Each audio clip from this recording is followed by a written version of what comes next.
Hello and welcome to Radio Free Nintendo. I am James Jones. I'm joined today by the returning Mr. Greg Leahy. Yo, hoy, hoy, everyone. The returning Mr. John Lindemann. Great to be here, James. The returning Mr. Guillaume Vayette. Good evening. And we're returning to you for episode 918. You're actually John, I want the perturbing James Jones is what I would say. I don't know. I was literally about to give you a compliment. Wow! I was Man, in the miracles middle of do happen. Don't lose faith, in kids. the middle of a sentence about giving you a compliment when you cut me off. Yeah.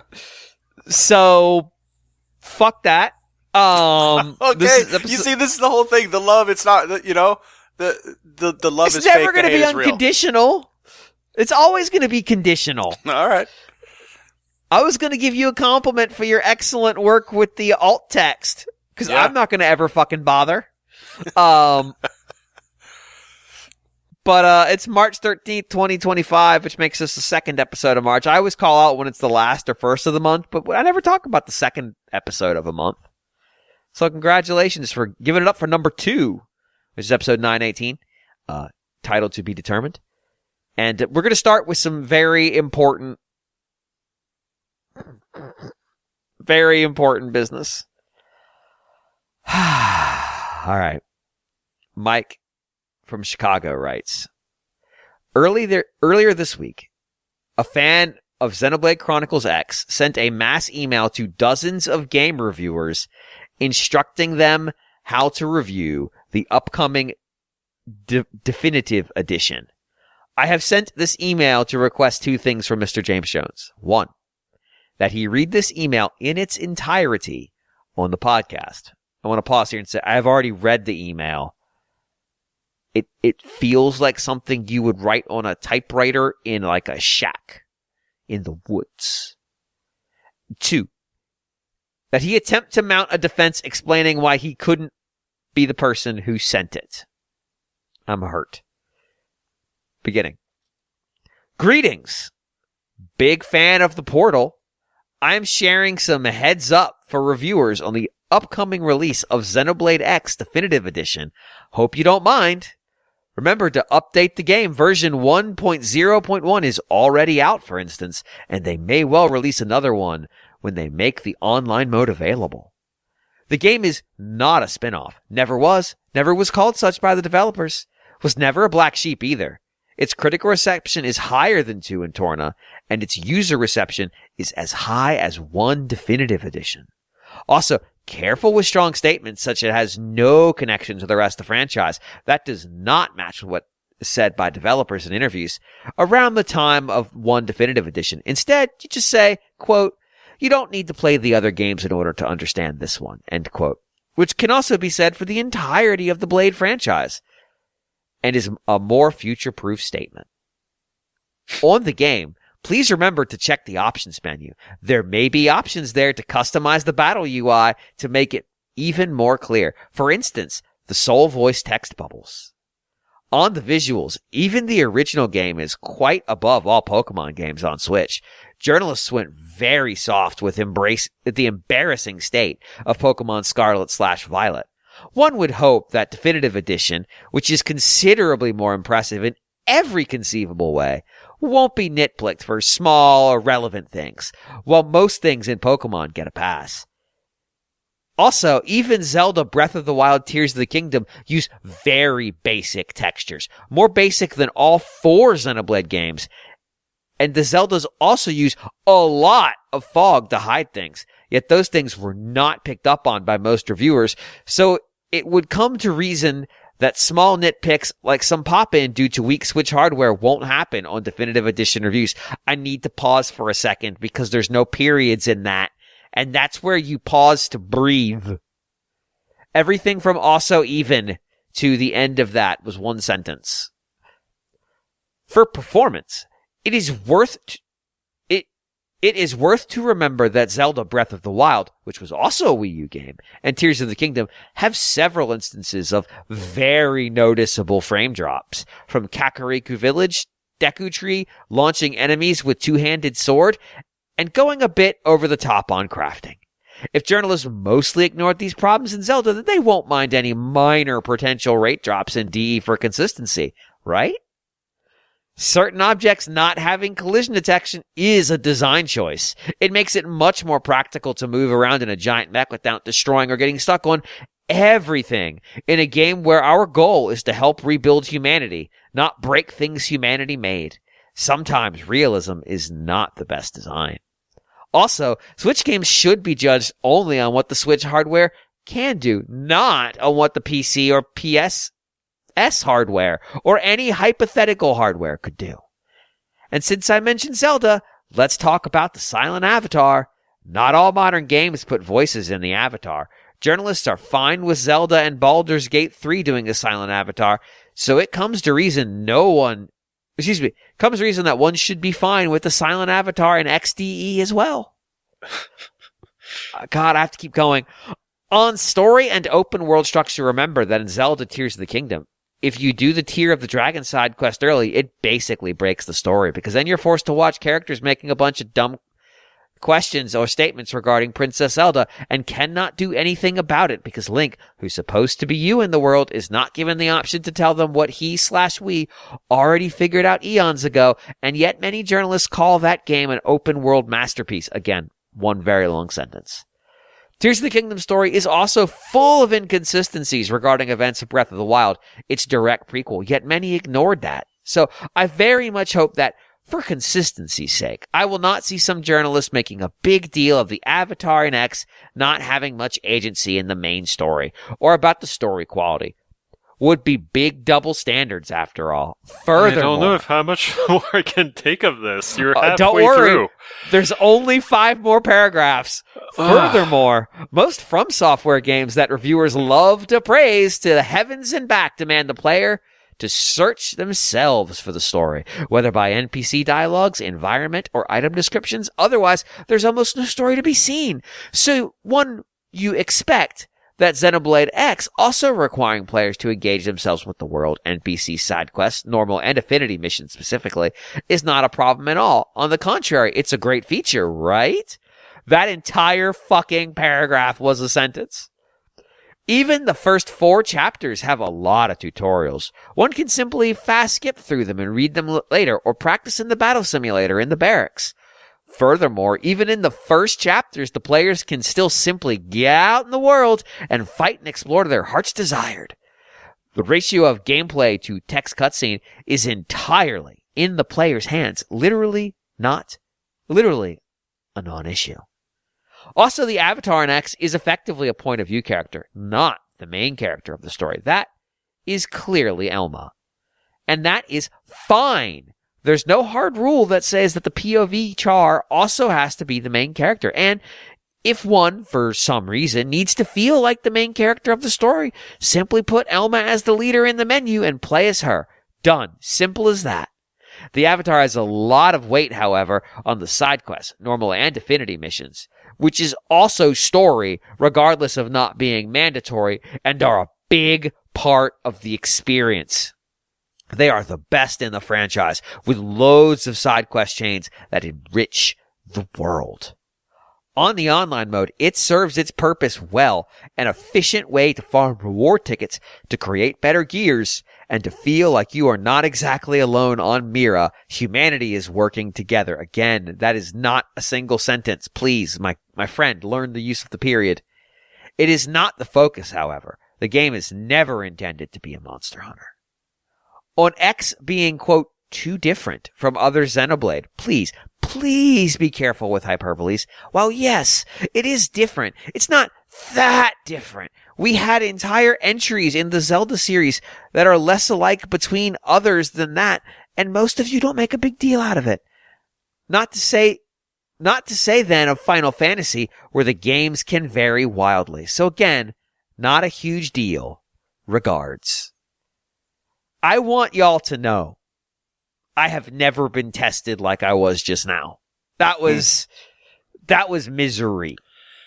This might have been the most defensive and insecure letter I've ever seen from a fan of a game, and or like anything I've ever seen written. And like I was on the IGN GameCube boards God. So this means something. That, like, victim complex there was astronomical. Oh, yeah.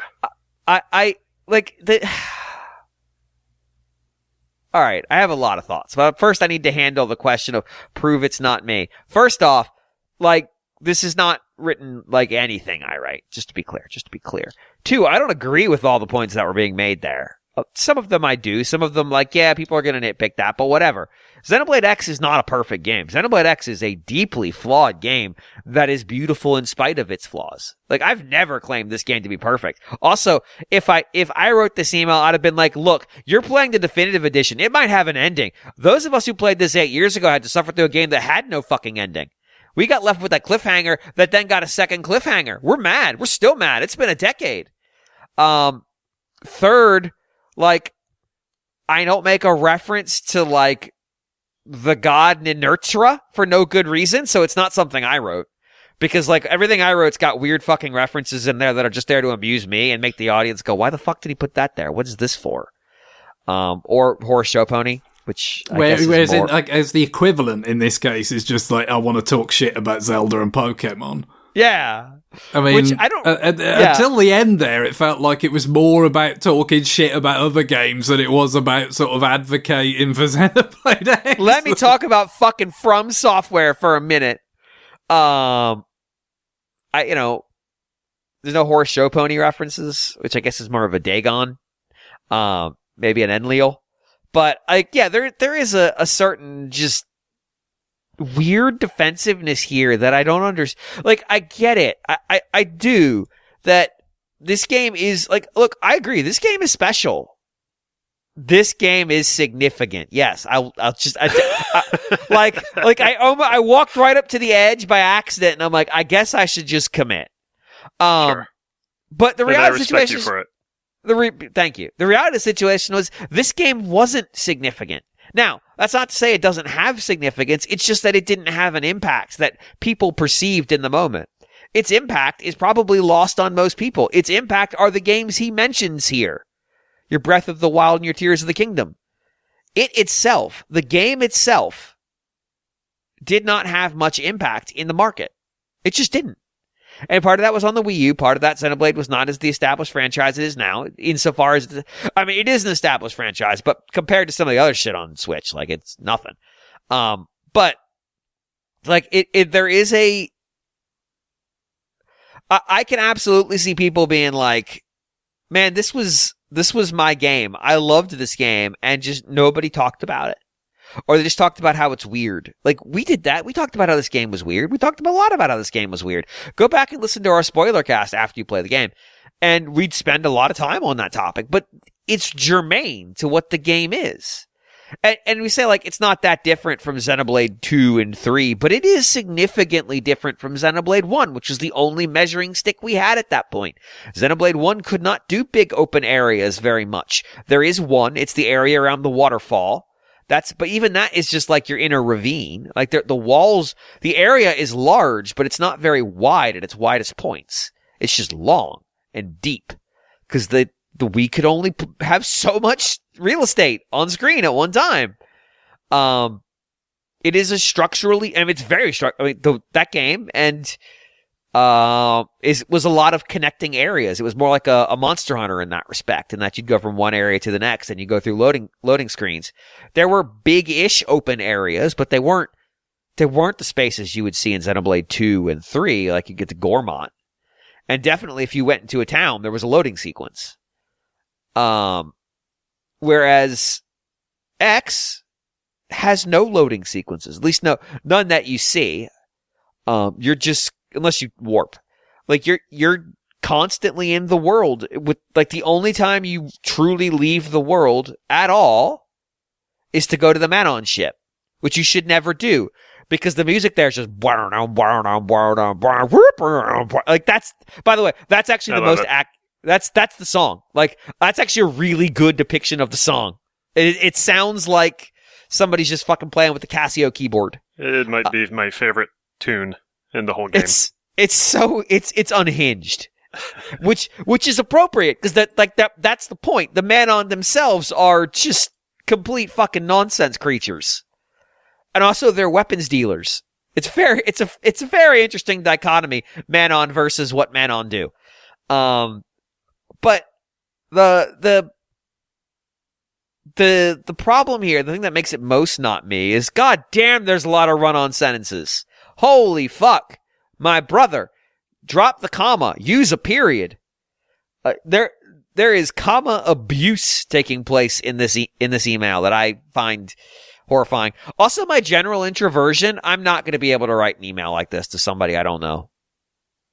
Like, and I'm sure people I met were on the email list for this email. I still wouldn't have been able to write them this email. Like, I don't have the self-confidence to lean this far out over the ledge while pointing at someone and going, hey, you. Because it's not just how defensive it is, it's all the accusatory stuff. There's a tremendous amount of... It's in the most direct sense I can think of, highly presumptuous. It's like, I am already presuming all the things you're going to do wrong as you do your job, and so I've anticipated them for you so you don't do them. I mean, it's, you know, come on, bloody hell. I have to ingratiate yourself with people. And I want to be clear about another thing. The places where I put emphasis in the read, I'm reading the script. I did not add emphasis. Like when I went... and that is fine. There is no, like, he wrote all caps fine. There was another one where I said you, and it was the same deal. That he had written all caps you. Like, I didn't add the emphasis there. I chose a tone of voice that I wanted to go with. That is certainly more accusatory, more scolding might be the right word here. Than the reader might have used if given the opportunity, or the writer. But still, clearly, the whole concept is basically like, there's all these traps that you, as reviewers, are somehow, at the very least, at risk of falling into. But here I am to save you from them. I can't imagine terribly many of them took it all that well, which presumably is why it started circulating in this way for people. It's a little bit cruel to make fun of it, because it may well come from an earnest place, as you already said, of just somebody who's passionate about this game. You know, we're passionate about this game. We like this game a lot, you know, and the idea of it getting a greater appreciation out there is something, you know, that's quite welcome, I think. And I hope it does. The notion that that process is going to be any way enhanced by presuming what reviewers are going to do with it, or presuming that they have a sort of bias towards like not calling out these bigger name franchises, you know, you're impugning their ability as their impartiality as evaluators, aren't you? Basically, you know, when it's Pokemon, you know, people get cowardly about saying bad things about it, or with Zelda or From Software games or whatever. And again, it's like, you're not going to make that much headway telling people they're cowards before trying to influence what they're going to do. Now, that is one place where it does sound like me, because I have written many articles where I advocate for something that I don't actually want, and start with, if you don't read this, you're a coward, or something, or some similar statement about someone's lack of bravery. But yeah, like Imran Khan just posted the email to their Blue Sky going like, don't do this. Please don't do this. 1,000 words telling me how to review Xenoblade X Remastered. Now, I guess I should also say, to your point of like, there is a certain amount of like making fun of this as a bit, because this could also be someone who has some kind of neurodivergency. Like there is a real, like when I'm reading this, that was the thought that flashed into my head of like, that could also be what's in play here.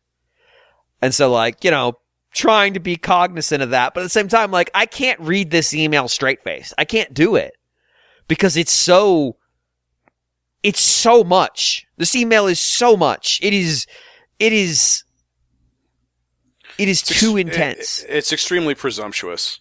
Yeah, in a lot of ways. And so like we do at time to time when we get review copies of games get help.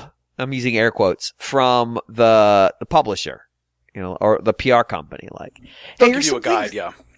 But sometimes you do get things that have a little bit of this tone to it, not nearly this strong, but like, hey, here's some things that we think will help you out in the review process. Just so you know, you can adjust the difficulty settings and mid gameplay if you find that it's gotten a little too tough and you want to keep going, or just to make sure that you're aware there's this mechanic here that can help you get through some of the toughest fights. And it's like, okay, fuckface, I'm going to play your game. And if you're going to say though, I do like the idea of that kind of guidance from the publisher containing shit talking about other games from the publisher. That's what I really want. I would really enjoy it if that was true. I get those sometimes from review copies, and where they actually talk about like, here's the things you should really be aware of, and most of the time it's normal shit. It's like, hey, here's some background on the game, here's the control, stuff like that, stuff that I could pick up from the game. So I usually don't pay them much mind, but I've definitely had a few where it's like, here's some things we think will make your time reviewing this game better, and some of them come up like, if this isn't obvious in your game is bad, and I'm not gonna do supplemental homework to play your game. Thank you. I'm going to direct that directly to the Final Fantasy 15 team, who says you have to watch their fucking movie before you play the game. Movie sucks, game sucks. But the reality of the situation is like, yeah, this could be, you're right, this could be somebody who's just deeply passionate about Xenoblade Chronicles X, which I am. Like, I'm very passionate about that game. And they have this fear of the game not getting the critical appreciation that they so desperately wanted it to see when it released the first time. Which, okay, sure. I don't think it's germane to compare what happened then to what's going to happen now, though, because it's just a different world. That was on Wii U. The dead ass end of the Wii U. Now, this is presumably the dead ass end of the Switch, but the dead ass end of the Switch is more bright and vibrant than the Wii U's brightest day. Like, there is a certain amount of the Wii U was effectively not really talked about by outlets unless they had to. Unless they absolutely had to. Like, a game came out that demanded their attention, and this game got a lot of attention. Relatively speaking. Yeah, it's different, and people called it out, and maybe they didn't fully see the vision. And maybe now in a post-Xenoblade Chronicles 2 and 3 world, they will. I don't know, but yeah, this is not helpful. This is not beneficial. This is weird and judgmental.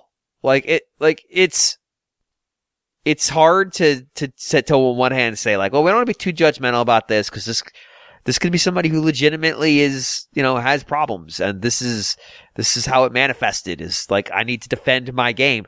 But also, there's a lot of people on the internet have problems. The email itself is judgmental, so like, I don't know, fuck it.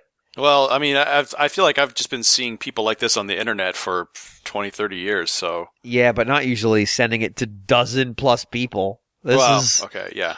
That's the part where I'm like, well, I guess part of that is just the fact that forums aren't a big thing anymore, or you would see this on Reddit. Yeah, you could see this get posted on a forum, but like it's so directly targeted at reviewers, and like, well, you're going to give this a good score because you gave those From Software games a good score, right? Mm-hmm. That like, it's a forest for the trees thing, my man. Like, I can give a game a good score, but look at it and go like, man, there's some shit in here that's just fucking awful. Oh, absolutely. People don't like. There are From Soft fart sniffers who are like, oh, the storytelling is immaculate. They're wrong. They're just wrong. Like, yeah, it has story elements that it doesn't just give you. That's cool. That's neat. But you don't need to be a Xenoblade X fart sniffer in a response to that. Like, I don't get it. I don't get it. I don't know what this, and like, that's the part that pushes me to wondering about the state of the person who wrote this. Cause it's like a normal person would know, reading this email before they sent it, which hopefully you always read your email before you send it, for fuck's sake, especially when you write this, would recognize that it's going to be, any effect it's going to have on the topic of the reviews of Xenoblade Chronicles X is not likely to be positive. Well, I find it a strange choice for this game. I mean, this is a beloved game. This game needs no one to stick up for it. I mean, of all the games, this doesn't need it. That's what I think is ridiculous about this email. I'm not sure this game is beloved. I think this game is largely unknown. Like, I think, yeah, well, sure, I mean, but in terms of, it did review well, though, didn't it? I mean, it's even contained in the email itself. It references the fact that it was well reviewed on Wii U. Like, I don't think I don't think this game is contentious in any way. Anybody that's played it has said it's fantastic. So it's in that sense, it's a little bit of a strange choice to say, like, okay, if you want to kind of be part of a process of, having this game be better appreciated and more widely appreciated, that the area to kind of work is making sure that the reviews are good. Because, I mean, it would be a shock if they weren't. Because I know, look, it was 9 years ago. Times have changed. 9.5, nearly 10. It's like if games have moved on a bit. Some of those games that have been talked about, like Zelda and stuff, like So I'm not saying it's a complete slam dunk. There are differences, and of course, there's going to be changes with the definitive edition, presumably graphically and with the user interface, and maybe some design things and how, kind of unlocking stuff works and all this, or make more conveniences and whatnot. There's not to say that there aren't variables here, but it does seem peculiar to me of just like the need, seemingly, it's irrepressible kind of need to kind of try and ensure that it gets the recognition that this is deserved, part of which is referencing how recognised it was in the first place. It's just... I'm reading... Metacritic is what it is. I'm just reading the pull quotes that they gave for reviewers, just out of curiosity, just trying to see if I could pick up any themes that are interesting. And yeah, just how big it is, how deep it was, the scope, just constantly, just being hammered by review after review of just how much of just a mass this game is. Just seems to be the constant refrain. And there's 27 reviews that are a 9 or above. This is a well-regarded game. So let's find the worst review. Let's find the absolute this game's fucking bullshit review. Again, I mean, you're always to be expected that there should be however exquisitely brilliant any given game is, it feels like this would be something wrong if you didn't have some kind of range of opinion. Then you really would have grounds to worry about, this. Oh yeah. What's presumed in the email that people are too scared to say what they really think about something because it's too high profile or too well liked, or because at the end of the day, it's not a purely objective process, and people, especially the breadth of outlets, that will review something today, just by law of averages, some people should bounce off. It just, of just about anything you can think of.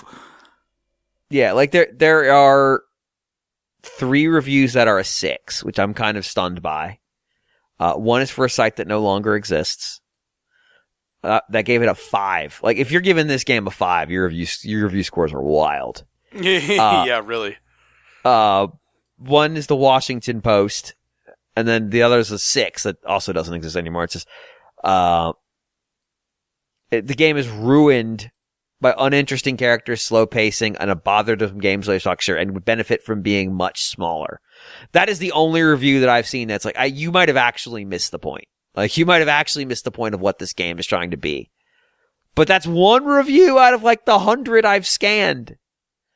Like, this game got like 100 reviews, so, which is not, not normal. That's a lot. I mean, but again, when you consider the as you've already mentioned, the context in which it was released, which is when everyone had moved on from Wii U, including Nintendo. It did probably punched above its weight with that kind of coverage. It got 77 reviews and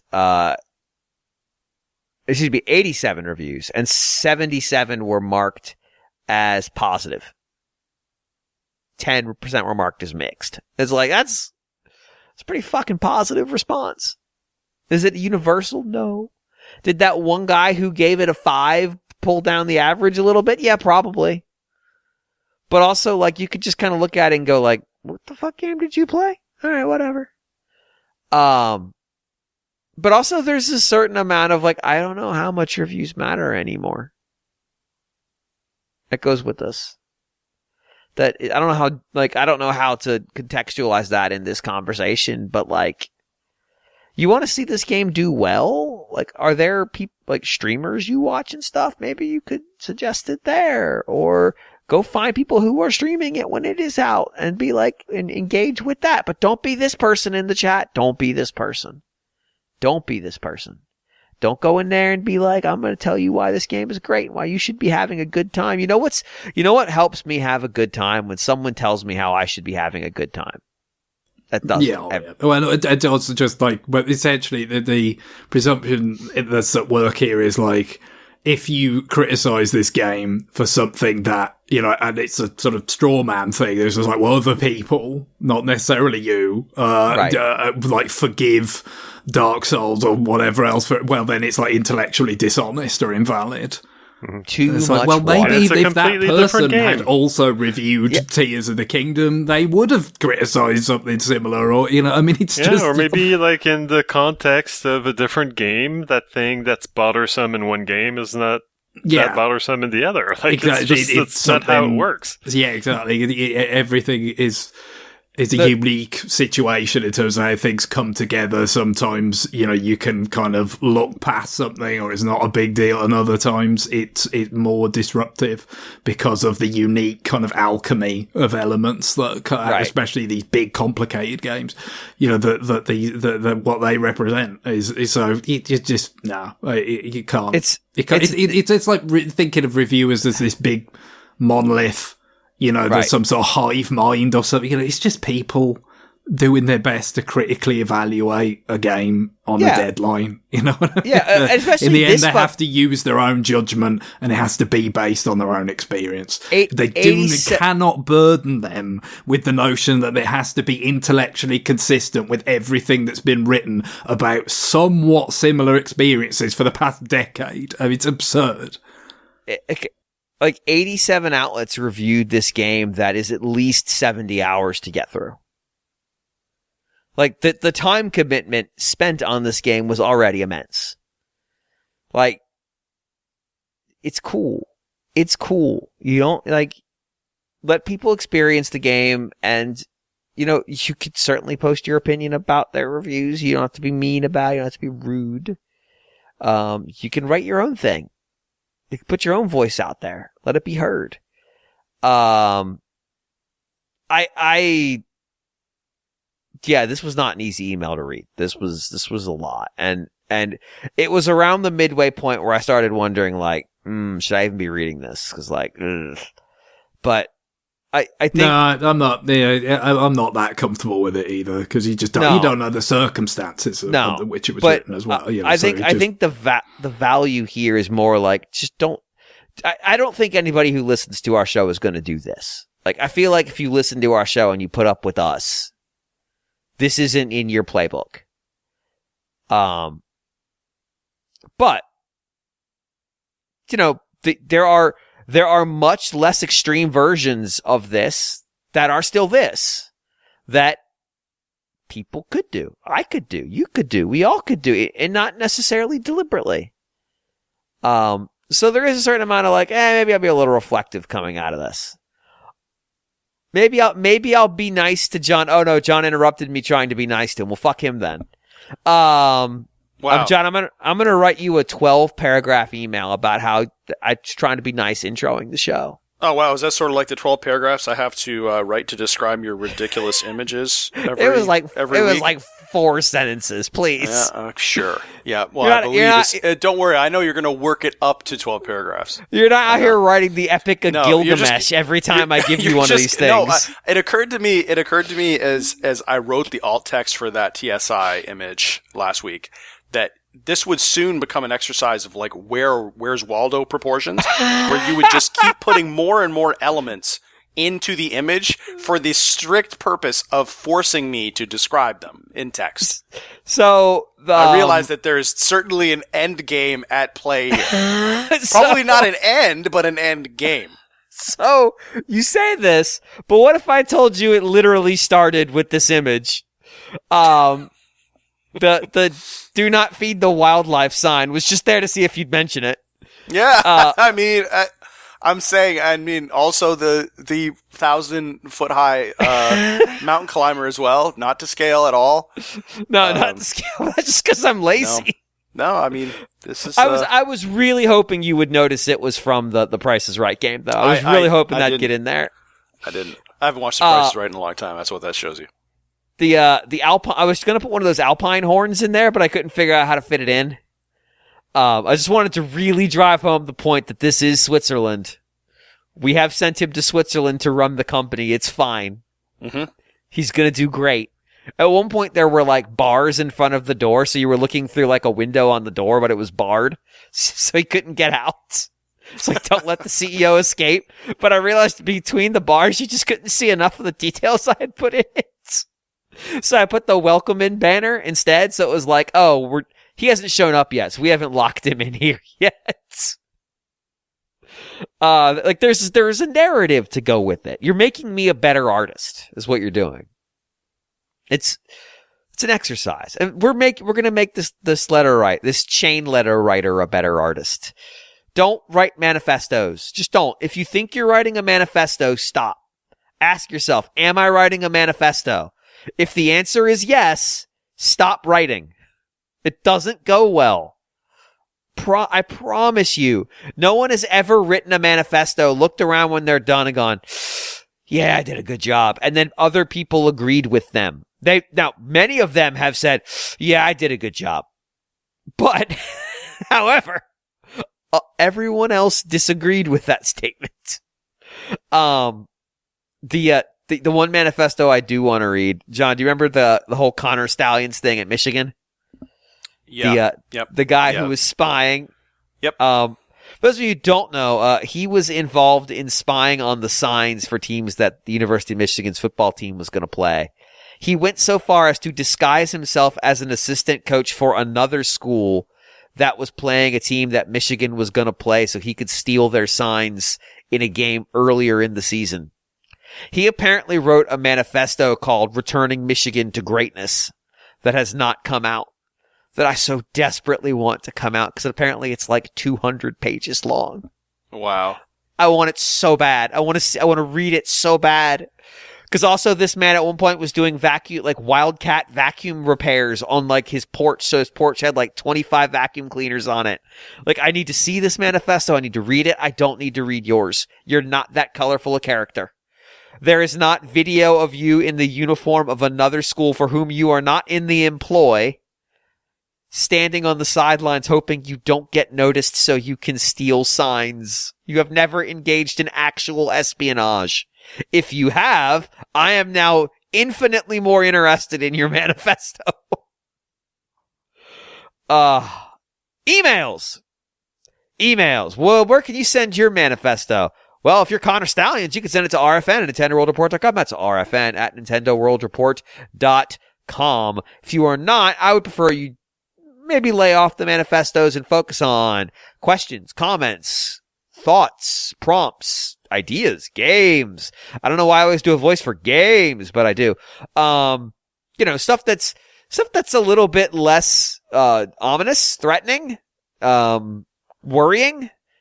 and something to kind of keep us engaged, just to make us feel good about ourselves. One of these emails today is definitely not going to make us feel good about ourselves, but it's not this one. John, would you read the first email? Certainly. Joseph writes, Dear RFN, after Super Mario Bros. 3 was added to the music app recently, I gave it a listen and was surprised by how good the tracks were. With some games, I'll notice how enjoyable the music is while playing, but with Super Mario Bros. 3, I think it matches the gameplay so well. I haven't given it much thought until now, despite it being one of my favorite games. Have you guys ever experienced something similar where a part of a game's design fits so well the quality didn't occur to you while playing? My recent example, of course, pertains to music, but I suppose other possible instances could be to do with graphics, rumble application, sound effects, menu design, etc. Best regards. So I can give a quick music one because I went through it relatively recently, and that is Unicorn Overlord, which actually has a lot of really good music, but I didn't tend to notice because it just plays it a lot. It just plays it a lot, and it sort of just very quickly just becomes the background. Like, I know it's background music, but it very quickly your brain just starts to edit it out. If that makes sense. It's kind of like if you're near a constant noise, you just become deaf to it. In this case, it was the music to the game. I do think music is probably the most common thing here because it's the thing that's most easy to not engage with when you're playing a game. Like gameplay stuff, you invariably have either you're engaging with it or it's not any good. Like, there could be gameplay mechanics you just choose not to engage with. There's plenty of games where I've had mechanics I don't engage with.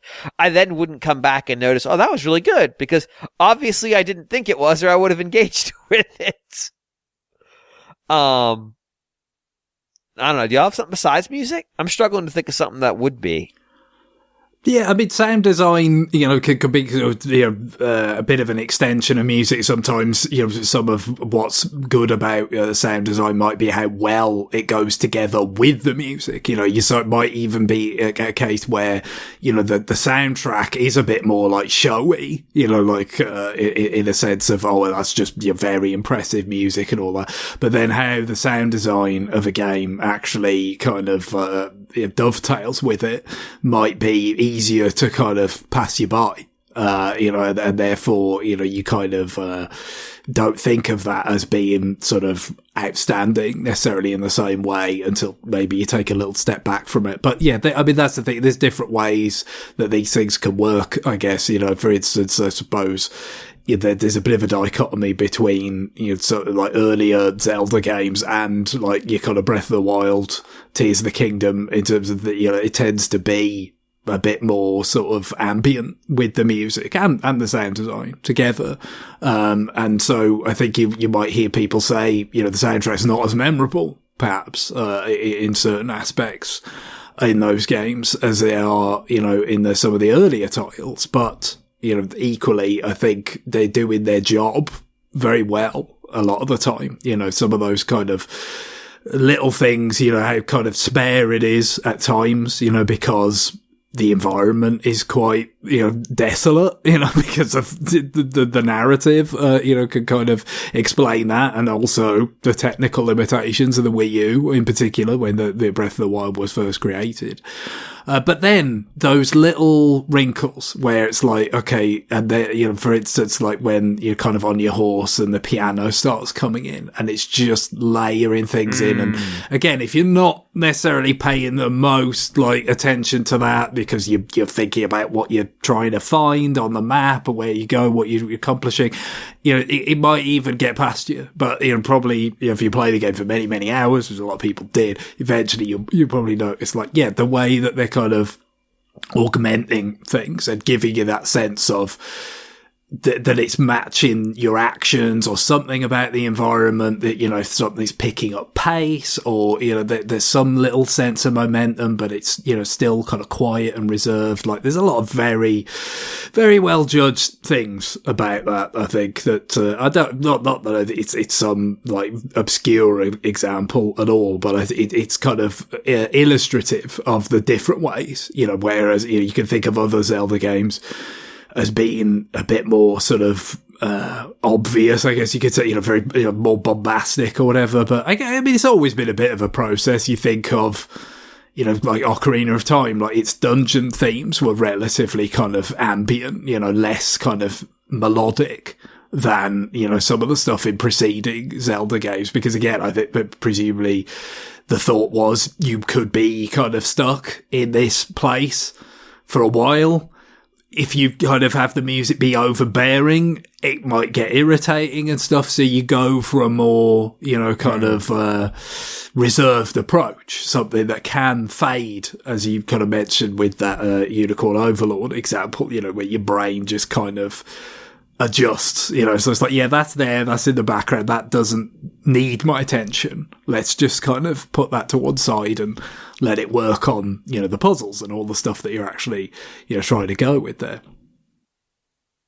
Yeah, I'd say voice acting too. I mean, bad voice acting is extremely distracting, but good voice acting just falls into the background, and then at a certain point, you're like, wait a minute, this is some really, really good voice acting. So much so that it just feels natural, right?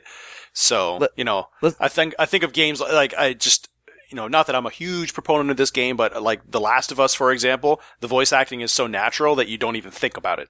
And games like that achieve that level of quality it's really impressive. Like, to your point, I remember where I was 15 years ago, 14 years ago, somewhere in there, when I played Ark Rise Fantasia at E3. And I remember the game that I played immediately afterwards because of how bad the voice acting was. So bad, it created a memory mark that extended for the next hour as I told people how bad the voice acting was. Yeah, it's astonishing because it's really weird because you hear it and it's bad. Right. And so you say to yourself, other humans are going to listen to this, or like, do they not realize how bad already this have? Is? Yeah, they already have. Like, this passed some sort of, checkpoint. I am standing next to this game's PR lead, and she has said nothing about the voice acting. I just asked her if it was final, and she seemed confused. I don't understand. But yeah, like, it was so bad, because I mean, I'm sure I played 36 games that day, and I would imagine they were all voice acted. That's the only fucking one I remember, because it's just like, holy God. But you're right. Like, you might remember like truly, like, performances that are truly amazing. Like, that can happen. You can have like a voice actor who just steps into a role and just absolutely fucking dominates it.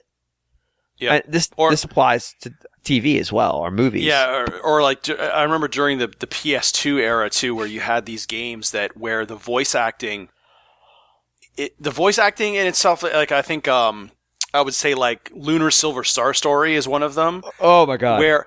Where the voice acting was borderline, but it also sounded like it was recorded in a tin can.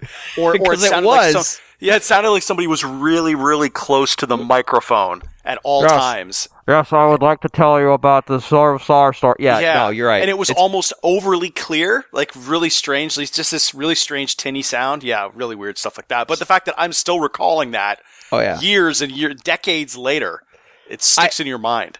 I remember the first time I saw the trailer for Baten Kaitos, because Liud's voice actor, and if you go look at the trailer that's out there, because they replaced Liud's voice actor after the trailer came out, which is a bad sign out of the gate. Like, they've recorded enough to make a trailer, but they're like, no, no.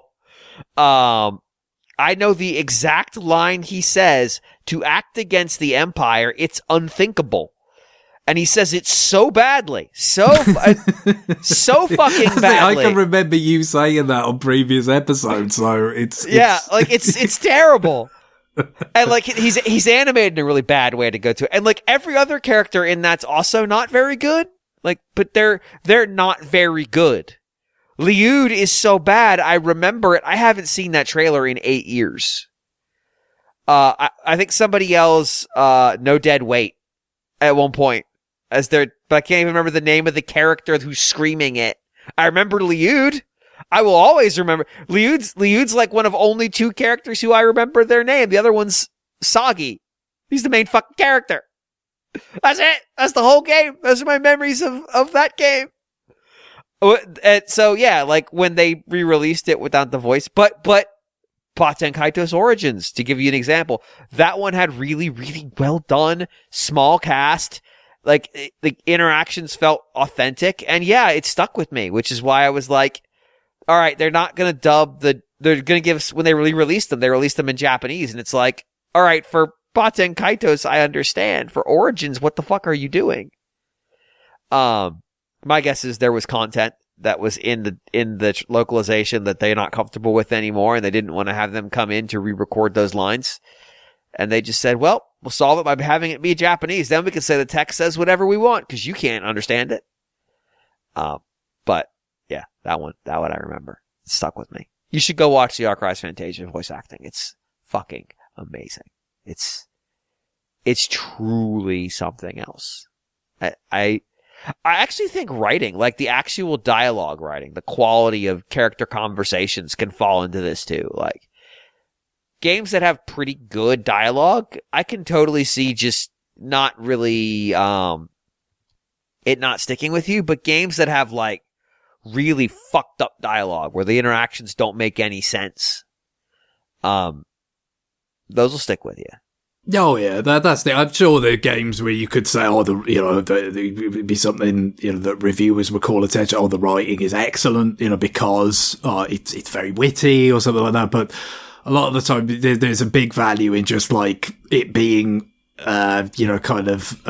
consistent with everything that's going on in the narrative and the situation, and well done enough that it's just like it doesn't pull you out of the experience. Like that is really important, isn't it? Characters sound natural. When it's so clunky, or like I said, if it sounds like kind of tone deaf to what the situation actually is, like it almost doesn't, flow with the rest of the narrative. So it's taking you out of the experience. It's definitely very easy to, maybe play a game like that and not think, oh God, this writing is doing so much work here. But, it is doing very important work. It's the long snapper situation, isn't it? You only notice the long snapper when it goes wrong. The rest of the time, we just assume it happens automatically. Xenoblade X has some of that weird tone shit where you're like, what were they doing with this writing?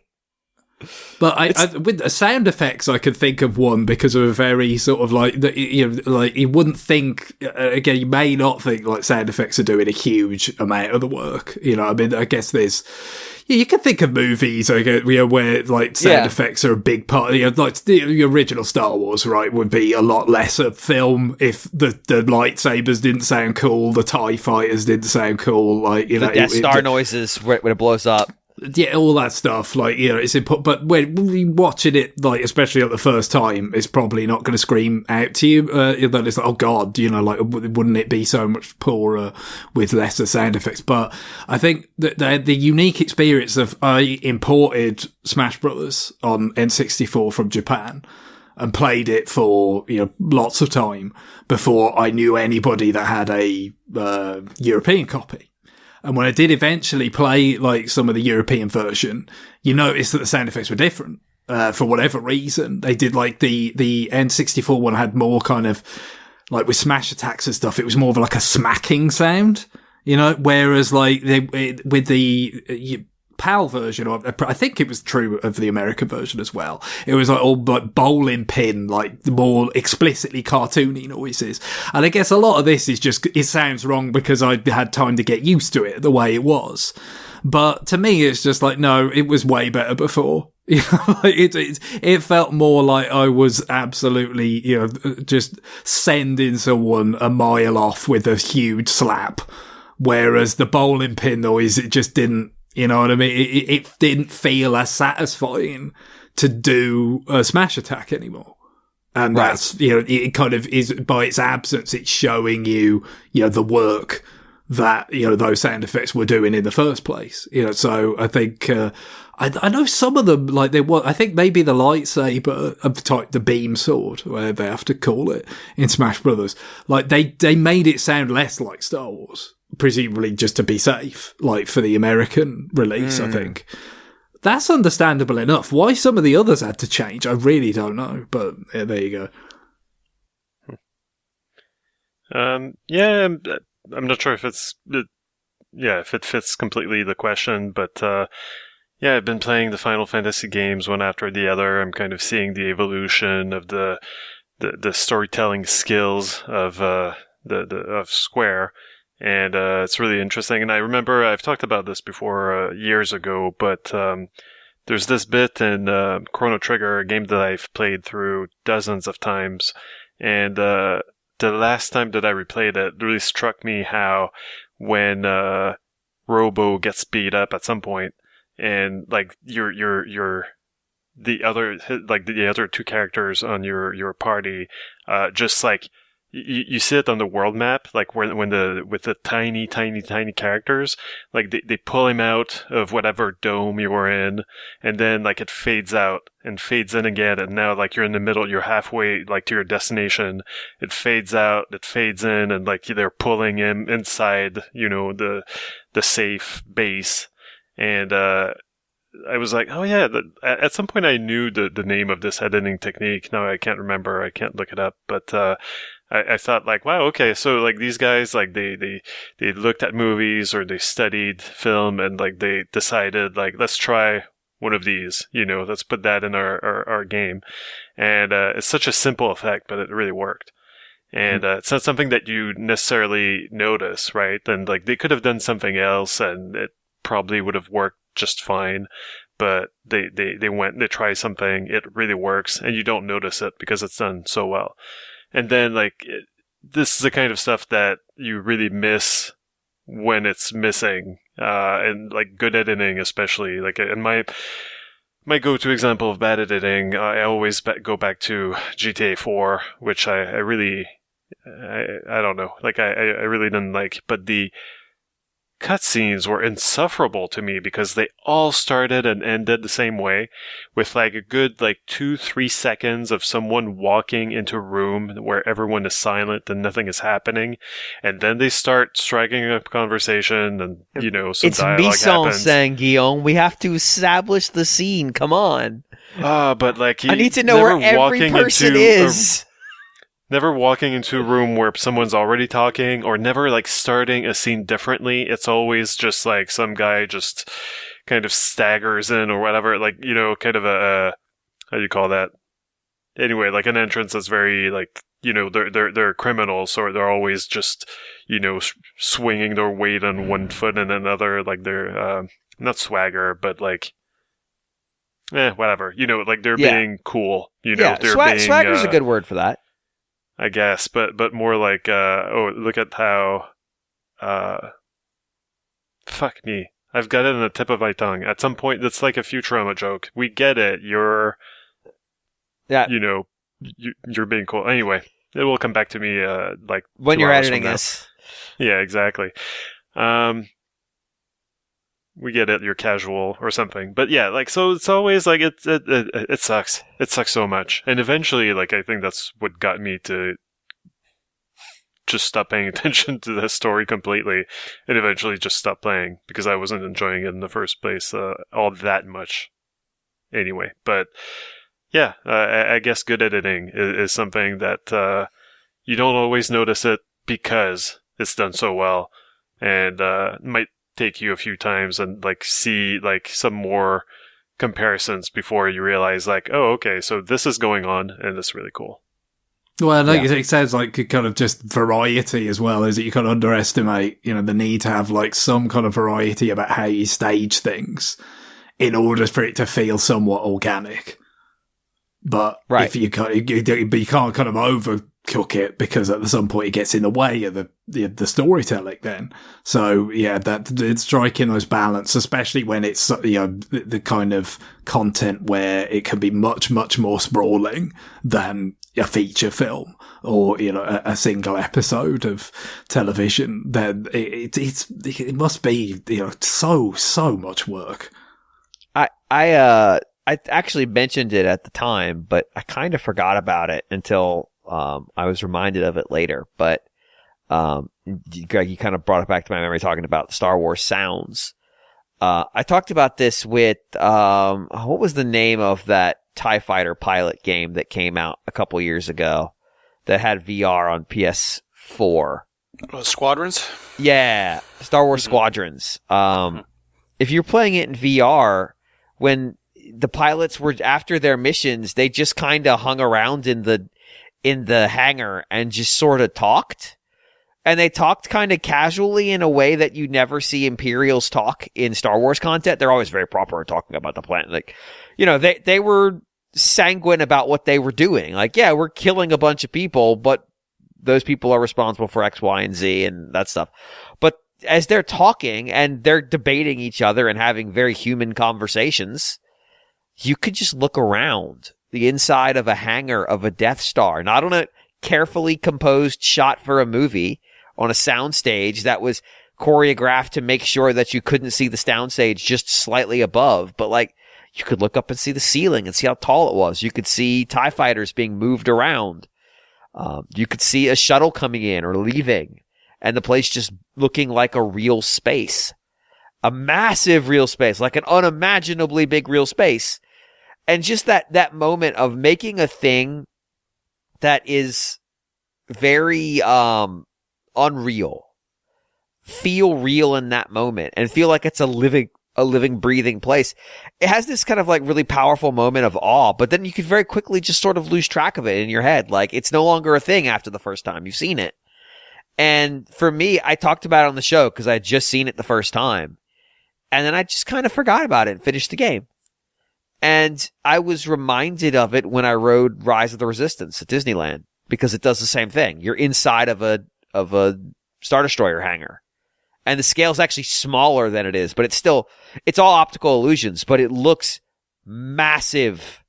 And there's literally like all kinds of stuff to make the scale and make the place look like it's alive and things are happening in it. And I was like, fuck, they did a better job on this like random PSVR mode in this game that like 1 million people had the potential to see that fucking Disney did in the most expensive ride they've ever built. At the same time, like it's still an amazing experience. Like that ride is amazing at nailing Star Wars feels, but like just that capturing that moment and giving you like transporting you into a space is something that this medium alone can do.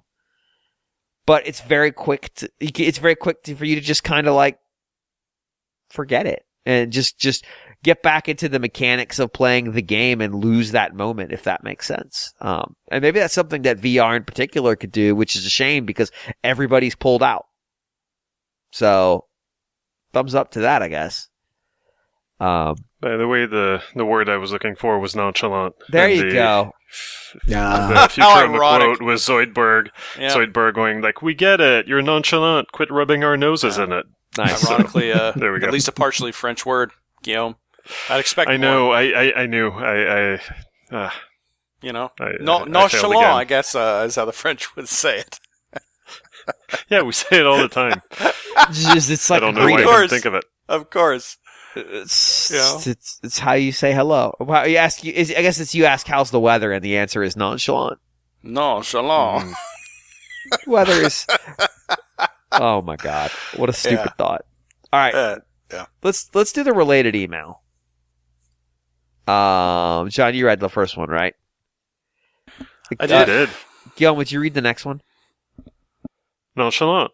Okay. Thank you. Ravio from Low Rule writes, "Gentlemen, the Nintendo Music app was another one of Nintendo's outside-the-box ideas to add value to the NSO service.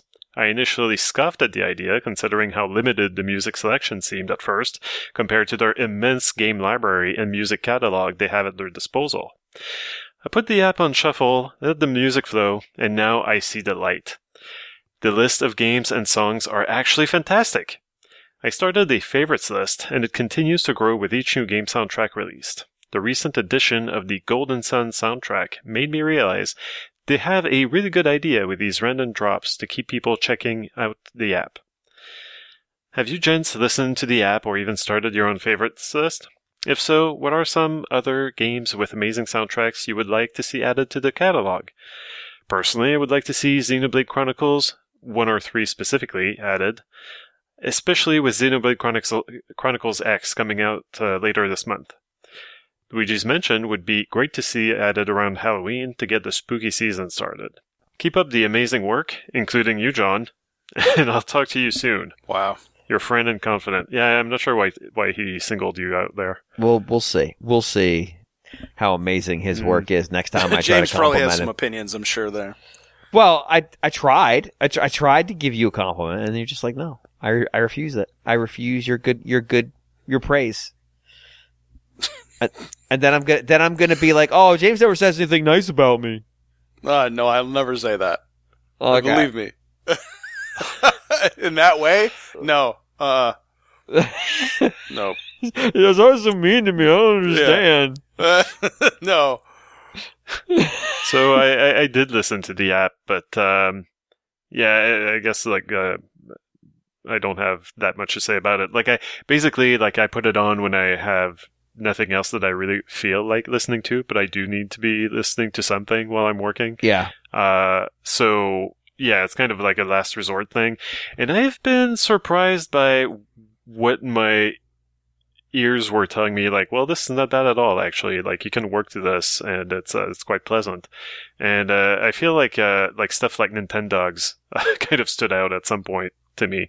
Like, I basically, like, choose the Nintendo's own playlists. Right. I'm not sure, like, I don't even know if they cycle through different stuff or not. Like, they reshuffle the playlist is what they told us. Okay. But I didn't have time to create my own playlist or anything. No. Sometimes I have put on like, let's listen to Metroid Prime's soundtrack. Like, I remember that being good, but then like you listen to it, I listen to it outside the game, and I'm like, you know what? This is not so conducive to working or to anything. Like, it works inside the game, but a lot of games you've got some pretty sharp sort of disparities between sort of different. Sometimes it's like explicit like modes in the game, right? In terms of you've got battle music, which is separate from field music, or as Theaterism kind of divides it up, event music, for cutscenes. The like whatever room the Chozo ghosts are in, like that music is not really conducive to and the space pirates and as well. I could just do it, just like you could drift off, to the Fedrana Drifts music quite comfortably. But if it then playlist moves on to the space pirates, or it's it's not going to work, is it? I don't know. Maybe you need some sort of delineation. You do need some sort of playlist for exploration themes and stuff like that, and keep the boss battles or the regular battle music out of it. Okay, but maybe if the space pirate music kicks in, you'll have this urge to get really productive in laying tubes. Like you might. Well, we need some kind of Alamo integration here, I think, don't we? When you kind of fail to get up, that's when they really go to space pirate DEFCON whatever to get you out of bed. Well, and I've done kind of what Guillaume did. I had it on when I was in the office, not last week. It was last week, because I alternated office at office, and I was listening to it because I didn't have anything else to listen to. And they have like curated playlists that change daily for your they call it match your mood. So these are all the moods that Nintendo recognizes as authentic moods. Powering up. They describe this as high tempo to get a little energy. Break time. You want to relax. Good night. When you want to go to sleep. Walking. My favorite mood. Walking. Running. My least favorite mood. Party. A mood I have never experienced. And then my most favorite mood. Winter. It's a good mood. Why do they call this mood? I don't understand. None of them are moods. But like that's kind of what you're getting at. Like, because if you look at break time, it's it's a lot of like easygoing music. It's not like slow paced or that's your sleep time. That's your sleepy fun time music. But this is like the walking one's a bunch of stuff that's got like a nice consistent beat to it. That's not too fast. Yeah, I love the Metroid theme, but I don't know where it would fit into any of that. It doesn't. It's in none of them. Yeah. It's in the Metroid theme section. Yep. For walking, a lot of them are like songs from Splatoon, or they're like Super Mario Brothers 2D platformer music, or Street Band : Cheerful Tango from Tomodachi Collection.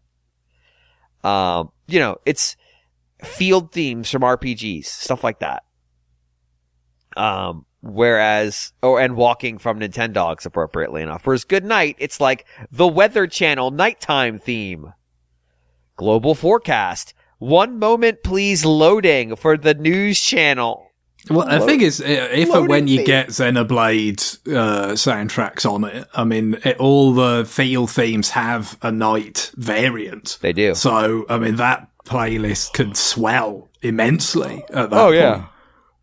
I want to point out that the exclusion of Xenoblade 2 from his desired list is noted, and he is harshly judged for it because it has the most interesting soundtrack of the 3. The soundtrack is excellent. No complaint. I like the soundtracks of all of them. They're all very good. I just think it's the one where it's the one where they had the budget, especially compared to 1. And I feel like they had more original ideas. A lot of the stuff in 3 feels like variations on stuff from 1 and 2. Oh, well, and you can understand why, right? Narratively, totally. There's a very obvious reason for that. Yeah. So it's all in service of the game, of the narrative. And I think it's tremendously effective at times in that, when you hear those, kind of callbacks, but oftentimes quite different, and you see visual, because sometimes the actual places are quite different. Like you wouldn't even remember that, because there's certain places when it was in, Xenoblade 1 or 2, it was covered in snow. But now it's not, right? Because it's merged with the other play, and it's only when you hear the music that it's, this is where I've been here before. And it's it's a really kind of effective kind of moment. But it's less its own thing, right? Like the 2. And it limits their creativity. I think, the first one had Shimomura, so the second one lacks that, but it's got lots of its own virtues. It's got the Torn of Battle theme. Everything else is irrelevant. The one with the jazz. The battle themes, for especially the DLC ones tend to be, or in the case of, was it Future Connected, it's not DLC, it's a kind of an expansion, but the additional battle theme, they tend to have that extra kind of jazzy feel, that maybe that could be a playlist. But no, I mean, Xenoblade X the soundtrack to 2 is pretty sensational. So even if for some reason you didn't play that one or whatever, it's still worth. I mean, it's not, for me. Hearing it in context is very important. It is. It doesn't. I mean, especially because I don't really have a brain for music in general. A lot of video game music is very good for me because it gives me the chance to hear something a bunch of times. It generally doesn't work on me until I've heard it a bunch of times. There's very few things, I'm sure I've mentioned this before, where it's of my favourite songs, where it's I heard it and straight away I was like, wow. And funnily enough, one of those, where it's the first time I heard it, it really kind of hit me, was the ending music of last week, which was the Wind theme, 600 AD from Chrono Trigger. That was just the first time I heard it, it was it was like I'd heard it before.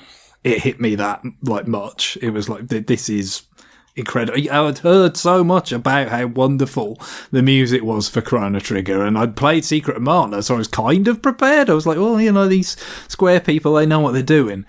But that was a moment that was like, wow, this really is brilliant, isn't it? But that doesn't happen very often. Most of the time it has to work on me gradually in the game for me to really get it, and so it's different if it's just, say, for instance, I'd never played Xenoblade Chronicles 2, and someone just says, here's the music. I'd probably hear it for a while and go, oh yeah, that's pretty, or, that whatever, that sounds like they spent a lot of money and time on it, but it wouldn't have the same effect as if you're knowing how to get those connections to the narrative, the tying it in your mind to the places and the things that are happening and all that. It really is, so central to the experience. Yeah, for me, it is kind of an interesting thing. I have a very different perception of music in that respect. So there's 3 things that happen. One, my brain is incredibly prone to breaking things down. So if there's a song I like, I'll listen to it 20, 30, 40 times and be able to start literally peeling away the layers of the music to get to all the instrumentation to understand what they're doing. And I can literally just mute out the other instruments in my brain, not actively. Like, I'm passively able to do this and just work my way down the stack. So some Xenoblade music where there's like 25 parts, that's super helpful for me because I can just sit there and index them all in my head and understand what's happening and pick up some of the theory on it. The other is that I've never been diagnosed with this, so I have to be careful with it, but there is a certain degree of maybe light synesthesia I get with music where I see the music, which helps also with trying to break it down. Like, I don't see notation, but I can just kind of see it. Like, if you imagine it almost like a line graph where you can see things going up and down, and that's sort of the tone, the tonality, the note patterns. I can kind of see. It's not a line graph, but like there's a visual representation in my head of what the music is doing, and I can see it sort of flowing through. It really only applies to songs I like, though. And so I'll get into these cycles of hearing the same song over and over again. So in a way, this thing is good because I can have some songs that are they do that extended play mode. But in others where it's like the playlist doesn't really help me that much because I'm usually not that interested in hearing a playlist. I'm usually interested in hearing a couple songs off of a playlist. There was an anime I watched back in January, very normie behavior with Frieren. But there was one song in particular that was doing something with the chord pattern that caught my ear when I saw it in the episode. And then I went back and found it and just listened to that one. Like, I pulled up a video that was the whole fucking soundtrack, which is 2 albums long, and just jumped to that one song and just kept jumping back to it because I needed to sort of like keep taking it apart in my brain. But I do think the strategy they've had of like doing these selective releases, we made fun of it for only having like 15 songs at launch, but they're being very consistent. Every week we're getting another game. It feels like the game is random as shit. Mario 3 was a random selection. No, because it was because of in terms of the cherished occasion of Mario Day, James. I'd hate to think that you wouldn't have that right at the front of your mind. I understand why it was that day, but it's random because it should have fucking been there on day one. Sure, but I mean, it's Nintendo has never met a drip feed it didn't like. I know. That's where we are. It's just like we know people used to complain. I'm sure, but plenty of people on episodes of this very podcast used to complain about the quote unquote drip feed of the Virtual Console on Wii, of like when it was like 5 games a week. And little did we know that the lesson they were taking with that was do it slower. Oh, too many games? Sorry, we'll fix that. We won't start with like these big, kind of bigger anyway kind of updates. We'll definitely start from a very modest base and then do it very gradually and kind of, I guess really like you said, it may be the key part of it is try and just keep it as consistent as possible because then that's conducive to people checking in with the app on a consistent basis, because what they're probably most keen to avoid is the notion that people just forget it exists. Like that, they check it out, they see some stuff, they mess around with it and they go, and then it's just gone from their mind. If they have this drip feed thing, they think it creates some sort of regularized, kind of engagement, and that fits their purposes. And I just like, and what's weird is they let social media know what it is before they send out the alert to my phone. The alert comes like a day later. Which is the music's there already. They just don't send out the alert, which is a very interesting tactic. I'm trying to sort of break down in my head why they've adopted it. I'm sure there's a reason. But I don't understand what it is, at least not yet. If I could truth serum Nintendo, it would not be the first question I would ask, but it might eventually get there after like question 250. But I am marginally curious why. But it is fun on Wednesday to go like, okay, what did they drop this week? And go, what? Why? Why that? Why that? Like when it was the one where it was a bunch of Wii music, that one was very funny. It was like, yeah, sure, the fucking forecast channel, great, awesome. We could guess maybe that's what the C button is. It cues up the next sound drop. I don't know. it's a better product than I expected it to be. I've gotten a lot more use out of it than I expected to be. And they fixed the issue it had where on some Android phones, you would have to launch it, let it hang because it would never finish loading, close it, and then relaunch it, and then it would load. Now it performs well. It interacts well with all the Android prompts. It sounds good. It loads fast. I didn't expect them to actually fix it, which, again, I expected them to put as little effort into it as possible. So, yeah, I like it. John, what's on your playlist on the Nintendo Music app? Usually a lot of old stuff. Like I said, the Metroid theme. And it's funny, you guys are talking about, how a lot of music is almost purpose-built. Well, it's especially like that with 8-bit games. Like, even looking at, like, Super Mario Brothers, like, what are you going to do? You're going to put the flag theme, and you're just going to listen to that? Yes, I want it out of context. I wanted like, a 40-minute loop of ba-da-da-da. It's like, okay, yeah. So, 40 like, from a lot minutes. of these games, they're really the older the game is, there's really only a handful. Well, just because from a sheer, technical standpoint, there's only so much music they could cram into the things, and they're dealing with a very limited amount of memory and horsepower on these older consoles to even produce a lot of time music. very short loops, isn't it? Yes. You notice that more out, like if you do listen to a soundtrack of an NES game out of context, you realise how short the loops are a lot of times. It's like, wow, yeah, this doesn't really go places, does it? Like, when you got to Super Nintendo and stuff, I mean, yeah, cartridge size was still, an issue, and yeah, some of those Square games were so expensive because they had like relatively large cartridges in part to help them have the big soundtrack, the big fancy soundtracks that, the other sort of games wouldn't necessarily have. So yeah, it definitely, you kind of realize the difference there. It's between, especially like 8-bit, 16-bit eras. Yeah. 16-bit is where music really came to the forefront, I think, and it wasn't just something in the background. I can't really think of an NES game that really... I mean, there's obviously iconic themes, but I think...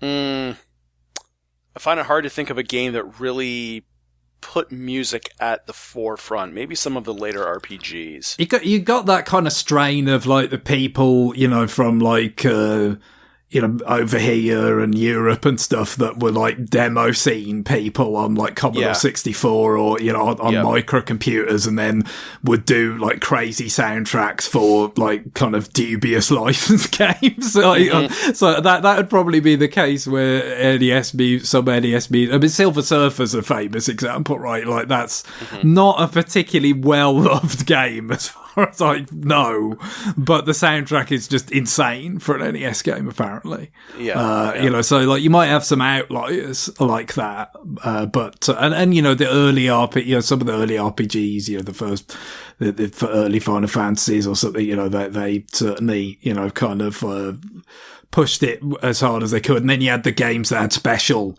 mappers and things to make the soundtrack more fancy. Especially in Japan, where there were less restrictions on what you could put in a cartridge. Like, I mean, Konami literally had an FM synth thing in a cartridge for a game called Lagrange Point. So it just sounds like, a Sega arcade game or something, and when it was on Famicom. Like, so they were definitely, especially in Japan, kind of pushing these kinds of things. But yeah, the base NES/Famicom, or it's certainly what you could put in an NES cartridge limited what you could do. Yeah, it was probably that. It was probably the Mega Drive, Super Famicom generation where you actually had the same chips that were being used in the arcade actually moving into home consoles, whereas no, that's the thing. I mean, Mega Drive could have a really authentic arcade sound with the the FM synth that it had to go. Which again, they did that as like a module, I think, for the Mark III in Japan. Yeah, like that was like an add-on for the system. So you had Mark III games that had more arcade style sound, but with Mega Drive, it was A, better, and B, built in.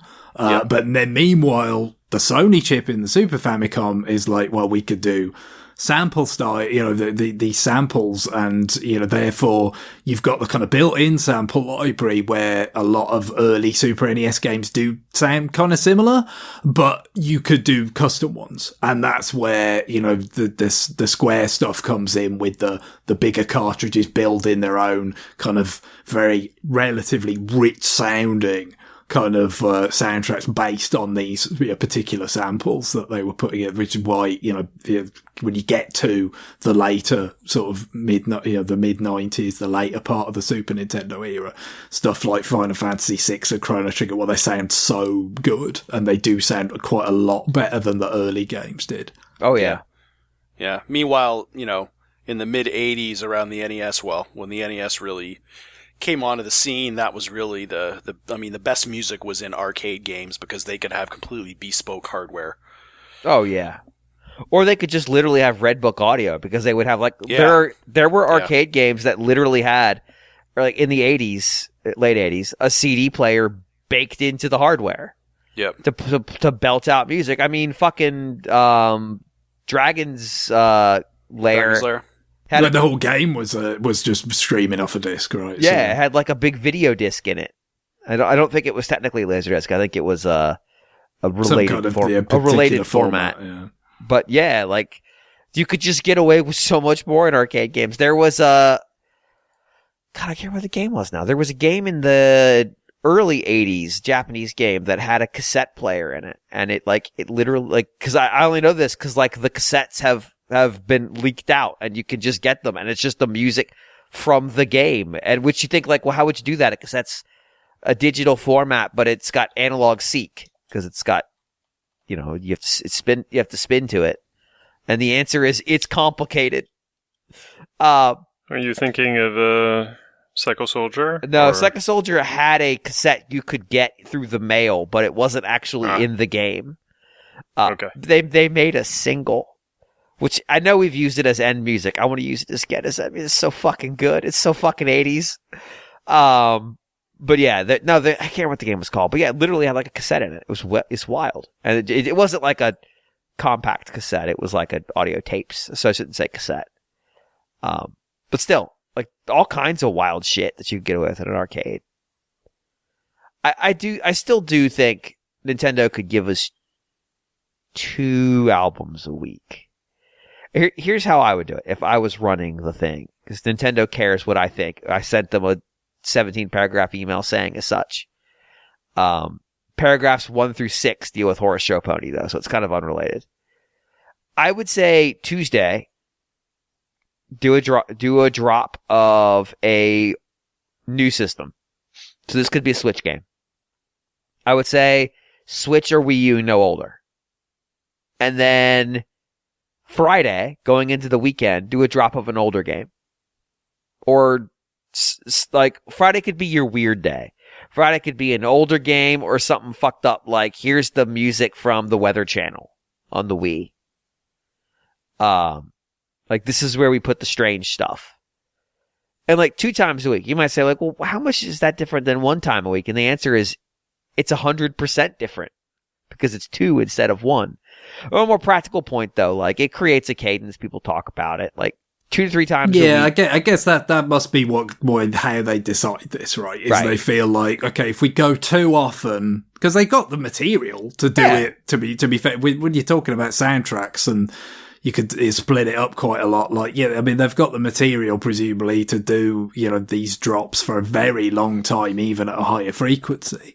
But I assume the decision comes down more to, if we go too many times a week, do people just kind of tune out of it? If we kind of balance it that it's once a week, that's the kind of sweet spot, we think, for maintaining that engagement, that people will check it, rather than if it's too often, it'll kind of wash over people and they won't be, kind of as interested. Whereas, yeah, I mean, you could make the opposite argument that it's just, if stuff's been, updated more often, people have got more reason to check it and engage with it on more occasions. So, like, there's a definitely upside to that. I'm assuming they've got some kind of data somewhere on behavior that suggests this is the sweet spot for some reason. Right.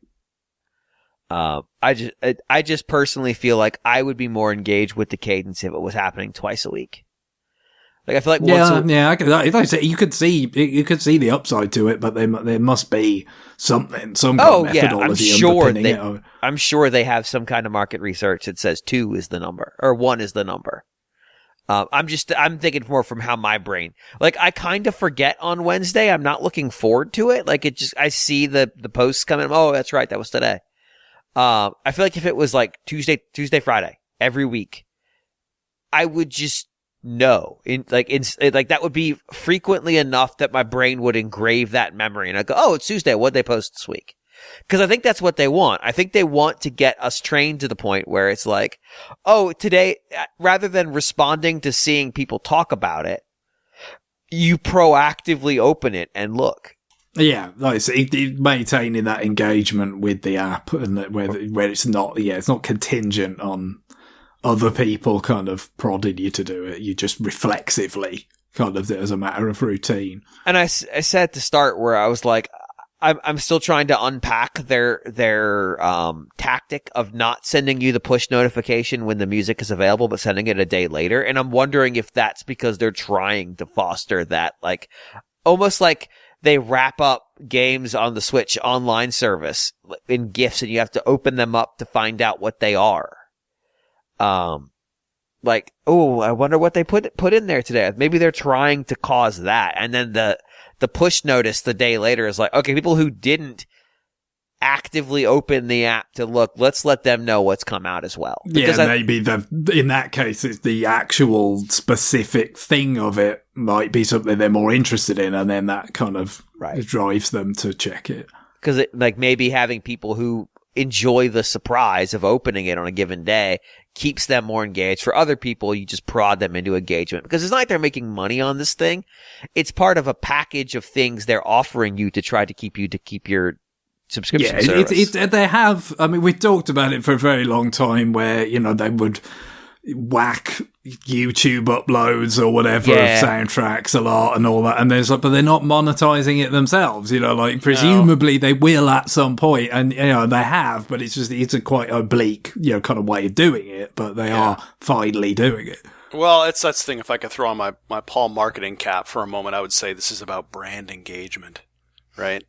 Keeping you thinking about Nintendo even when you're not playing Nintendo games. Well, and presumably also, that whole thing of the NSO subscription, right? Of just having some other component of it that makes it feel like, you don't subscribe, do some stuff you want to do, where it might be, like playing a certain game, that online for a certain length of time, or, maybe, I don't know, have a certain length of time with the expansion pack, play through specific GBA or N64 games you're interested in, and then just say, right, that's it, I'm out.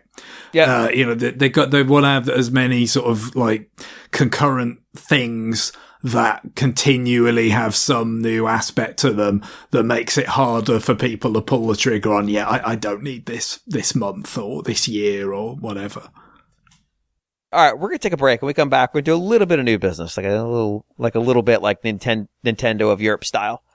And then and then we're going to reveal to you, our audience, the retroactive game, which will be very interesting for you to hear because it's definitely already been picked by us and is a very interesting game to talk about.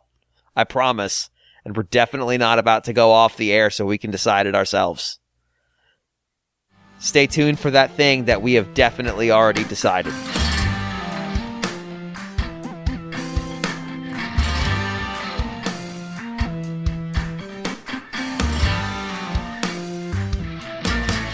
We are back, and we're going to start the second segment with a little bit of new business from Greg. He wasn't here last week. He's got some stuff to talk about, specifically a game that's just has a history of being famous for largely being expensive. So, Greg, what have you been playing? Yeah, well, I've been playing the recent release on Switch of Ninja 5.0. So, yeah, it is a bit of a weird history with this one because...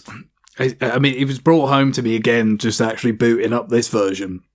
it has like two different kind of, it has got like some scans of like manuals and things. And it's got two different logos for the two different kind of titles it was released under. You got Ninja 5.0, and then in Europe, you've got the rather more kind of plain Ninja Cop, right? But what this reminded me of is the fact that despite this being, kind of a Hudson developed game in Japan for the GBA, where obviously GBA is very popular in Japan, it did not come out in Japan, which is just bizarre. And seemingly the whole thing about it being sort of famously expensive is just that it was, released in Europe and America, but presumably in very, very small quantities. It's just kind of like one of those sort of almost obligatory kind of launches, you know what I mean? You see this over a few kind of circumstances you certainly can think of in Nintendo history, where it's like something has been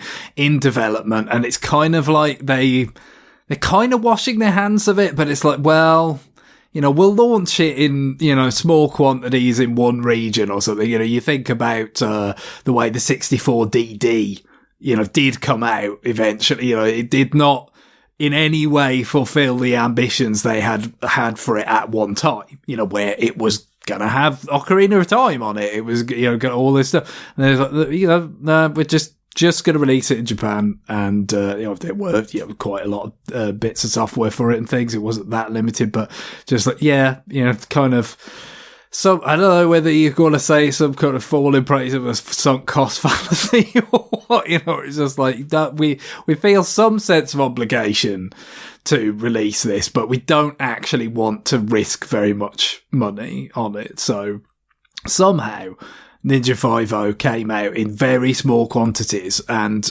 especially as it did review quite well back then, this started to drive it up in price. I mean, certainly I kind of, I read the reviews that were positive. It sounded cool. Game that was kind of, taking inspiration from, in particular, like Shinobi from, back in the 80s, but, so other kind of ninja games and of that period, and the Bionic Commando to a degree and stuff. So I was like, oh, this sounds interesting.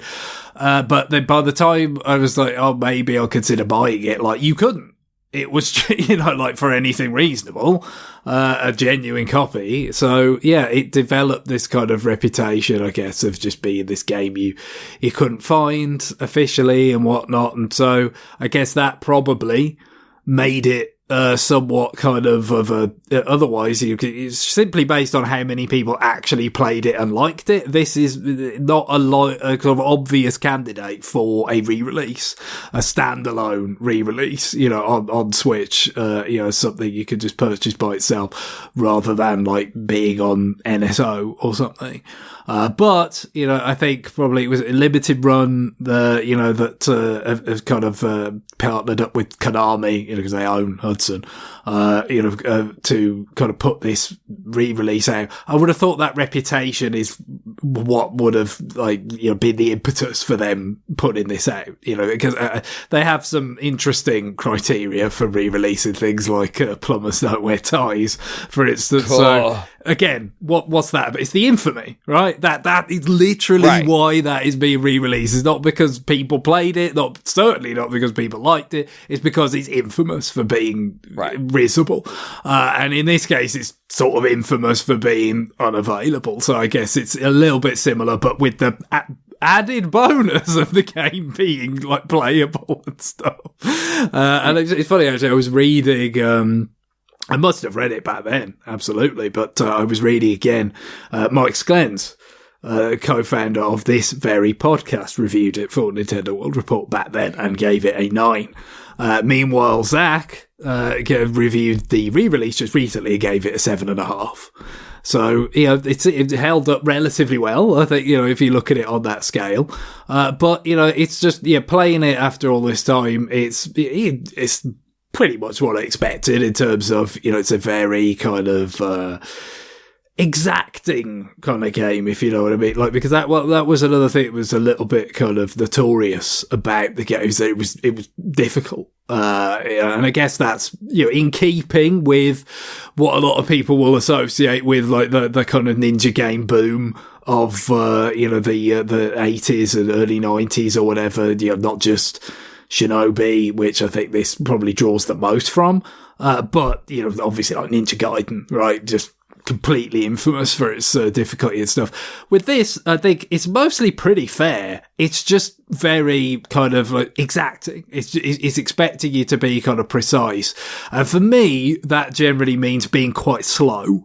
The thing is, there is like a whole separate time trial mode. So yeah, for people who are actually skilled at this, there may well be some value there in terms of, kind of achieving these things in a very slick, very, kind of rapid fire fashion. For me, it's all about, no, if I take this very slowly, the game will let you do that. It's not kind of like one of these things where it's like, more like a arcade kind of, kind of a ninja game, like maybe the original arcade Shinobi or so. It's not going to just like spawn enemies at you constantly in the desire to, kill you and make you put a coin in the machine. It was just designed for GBA, so it's very much when you play it, you're going to get to know the layout, you're going to get to know where the enemies spawn, what they do, and it's really just kind of getting the routine down, right, of just like, this is what you need to do, and being able to pull it off. And, the checkpointing and stuff, it kind of feels a little less generous as it goes on. I don't think that's necessarily because there's like huge spans where, you don't have kind of a save or opportunity. It's just because it's more difficult in those intervals, really, because it does ramp up a fair bit as it kind of telegraphs for you when you choose. When you enter a mission, it's got like a star rating of how difficult the level's going to be, which, not surprisingly, that goes up as the game goes on. But it also changes in nature a little bit. The first few levels have this heavy emphasis on rescuing hostages, which seems very much like something straight out of the first Shinobi to me. I've not actually played that much of it. I have it on the Sega Ages, because those Sega Ages releases are generally quite good from M2, but also they have been at various times dirt cheap. So I bought it. I've not played it very much, but I know like the whole like rescuing hostages is kind of a significant part of that. And in the first few stages here, that's kind of central. And so you have this thing where, an enemy will kind of use a hostage as a human shield. So you kind of got to time it right for when you actually take them out, because if you kill a hostage, that's, you're going to fail the level. So, you've got that component of it. And one criticism I would have is it probably tries to get a bit too much mileage out of that concept, in terms of the same enemies using the hostages as shields in the same way a few too many times.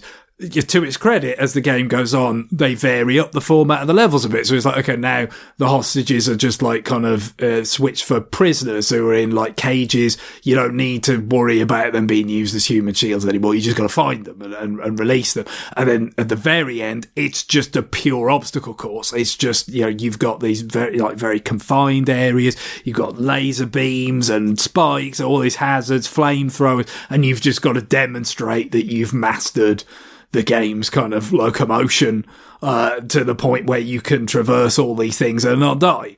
So it's kind of, to some extent, I like the way the levels gradually emphasize your mastery of the character's movement a bit more as it goes. Early on, it's not asking you to do too much with that kind of stuff, be a particular, the kind of grappling mechanic, the grappling hook thing, which, like I said, it's a little bit like Bionic Commando in the sense that, you're going to use it to swing to make, particular jumps, or, you can, get like, get the drop on an enemy, get behind them and just kind of take them out with your sword, directly rather than having to, hit them with projectiles, like throwing stars and stuff.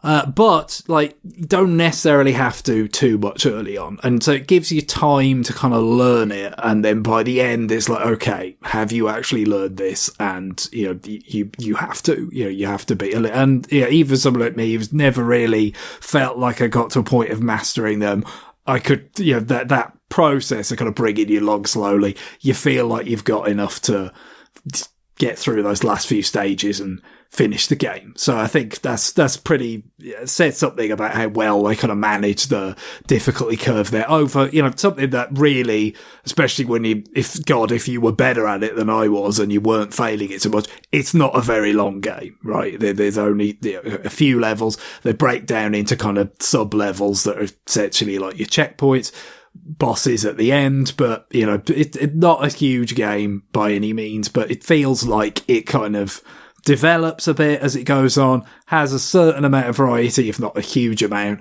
and does a pretty good job of getting some good mileage out of those mechanics. So I said as well as Bionic Commando, I'd say the more kind of, because it is so much more flexible than that NES game. There's a little bit, I guess, of the Umehara Kawase, with the rubber fishing line thing. It's not quite swinging as elastic as that, but you can, in terms of, if you start to manage it correctly with your momentum and when to kind of release the grappling hook, then you get really big, kind of jumps into the air, snag onto the wall, lower yourself. It's quite flexible. It's, there's a lot of different things you can do with it, a lot of different applications. If they had the budget, which presumably they did not, because like I said, it doesn't seem like anyone wanted to spend that much money on this, certainly not producing physical cartridges anyway, then they probably could have got a lot more mileage out of these mechanics. There's potential there, I feel like, if you look at something like Umehara Kawase and the various games in that series where they have these really kind of strenuous kind of platform challenges, where they're really kind of asking you to puzzle out, how the hell am I gonna make this crazy jump and swing and bounce over there and all that. Not that it's quite to that degree, but we probably could have gone more places like that, but it doesn't go that far, I guess, because it has got more of that action focus, right? Of it's not like anything like to be a brawler type game like the original Shinobi was more, or even to the degree of like a Ninja Gaiden or a Castlevania. The enemies only come along every so often at specific points, and there's not that many of them, and so you've always got that ability to kind of prepare for them. And also, I'd say for a GBA game, it's quite smart in that it doesn't have crazy big sprites or anything. It keeps everything manageable for what was, pretty limited screen resolution, by, the player character and most of the enemies are relatively small on screen. And it also gives you the opportunity, using the L button, to at any point look in a direction. It's just okay, let's pan the view and see what's ahead. So you don't even necessarily have to be all kind of trial and error. You can look ahead and see, okay, well, after I would make this jump, then, you'd have to worry about this, and kind of plan it out. So, for a game, sometimes, especially with these portable games, of the 90s or the early aughts or whatever, you do have this kind of thing of you can't see that far in front of you, right? You can't plan things out, you can't anticipate things. Whereas this not only gives you a decent field of view by default, but gives you the opportunity to go kind of pan beyond that as well. So I think it's fair, even as it is, pretty challenging. And, it kind of hit the spot again after playing Wayland 4, quite a different, GBA game where the character is certainly quite a lot bigger on screen in that case, but it all kind of still works because it's designed around it. This was pretty similar. It's fast, fast to play through, but satisfying. Pretty cool design. Nothing earth shattering, in terms of it's just a kind of a cool, what was even then in the early mid aughts a throwback game, but without going too hard on the kind of arcadey kind of design, because I think again there were drawbacks to that, right? It was quite crude and just we're just gonna exact cheap deaths on you to get that money out of you, so it doesn't tend to rely too much on it. You could say there's some moments in that regard, but for the most part I thought it was pretty fair, and you just kind of, you keep trying, you keep learning, you get better, you get more efficient, and then eventually you can, especially when you've got this kind of ninja magic meter that you can build up, I think in particular by killing enemies at close range. if there's a little bit that gives you trouble, you can kind of save up that ninja magic for that. Like, so it's like, okay, this particular part of the level, like a bunch of ninjas are going to come along and attack you. It's just, all right, yeah, as long as I can kill other stuff beforehand, okay, by myself, and save it up for that, like that can kind of get you out of a tight spot and then you're all right. So, no, I found the difficulty kind of manageable and pretty rewarding. And, you know, the whole re-release, you know, that you're dealing with here, not a lot of frills or anything. It's pretty basic stuff. So in that sense, it's not like didn't feel like a massive bargain or anything, because I think it was £20 over here for that, which, you know, is quite a lot for just a pretty straight up GBA game. But it's something I was in the mood for at this particular moment. Otherwise, I might well have waited for it to be on sale, which I imagine it will eventually. But obviously, yeah, you could make the argument, oh, well, it's so much less than if you were paying for a cartridge or whatever. That doesn't really carry all that much weight with me. But still, it's, you know, emulation wise seems reasonable enough. There weren't terribly many kind of, I didn't play the original version, so I can't actually, you know, do any kind of proper comparison, but seems authentic enough for the most part. The one thing I did notice a couple of times, I didn't have the sound on that often just because of the, you know, playing portably the way I did, but sometimes when I did, the music seemed to stop playing. I don't know whether maybe that was a problem in the original, but I doubt it. But it was noted by Mike Sklens in his review that he's like, the music's kind of, you know, good for what it is, especially for GBA, because sometimes, you know, GBA music could be, you know, a bit limited. But apparently there's very little variety in the soundtrack.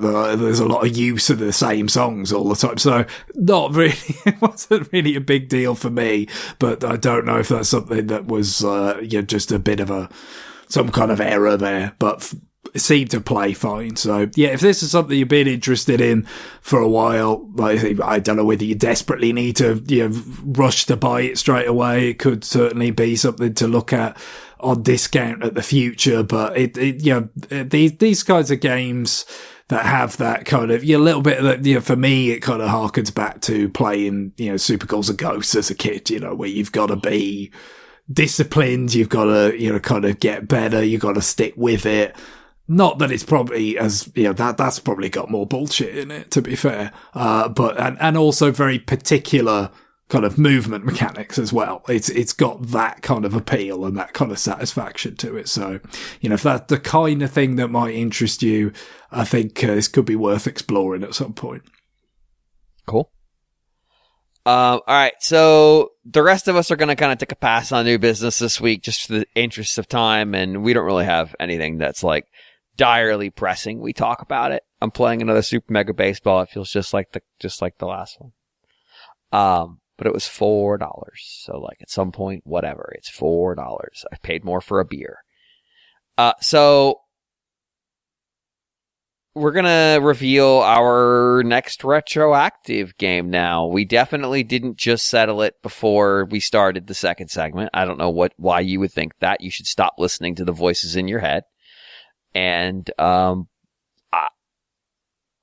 I'm just gonna go ahead and say it, because like there's no point in playing a bunch of like footsie with it. We've decided to go with Wonder Boy and the Dragon's Trap. This was a game recommended by a couple people, and then we did a little exercise on our own to go like, okay, what game do you want? And the majority of us had it on the list, so that's why we picked it.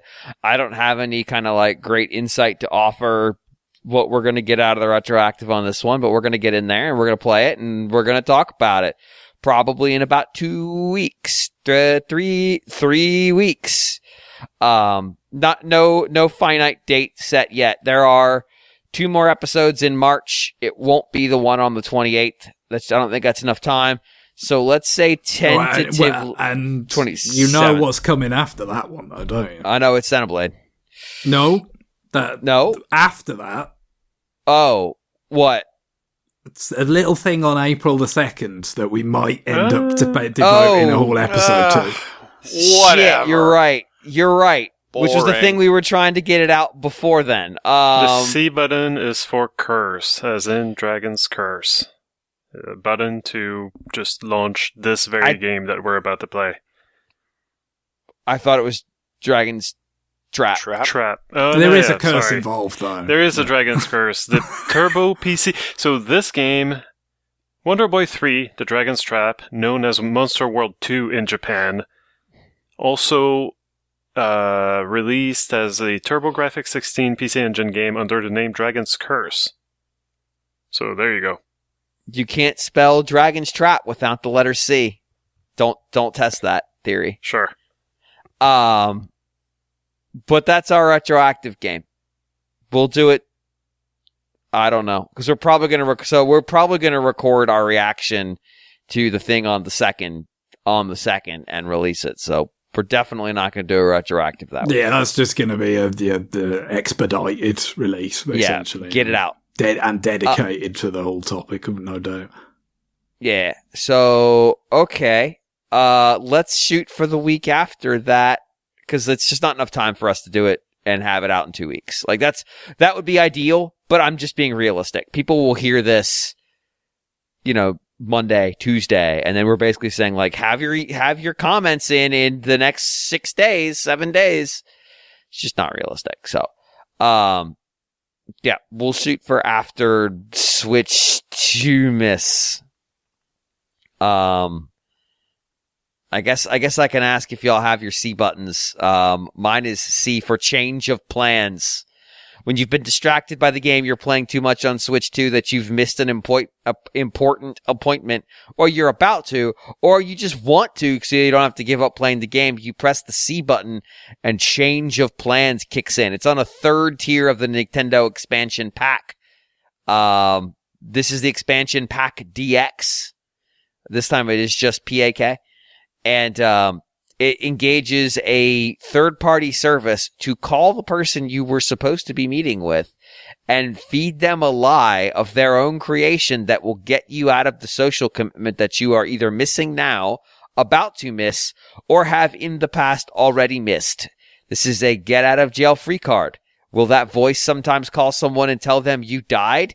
Yes.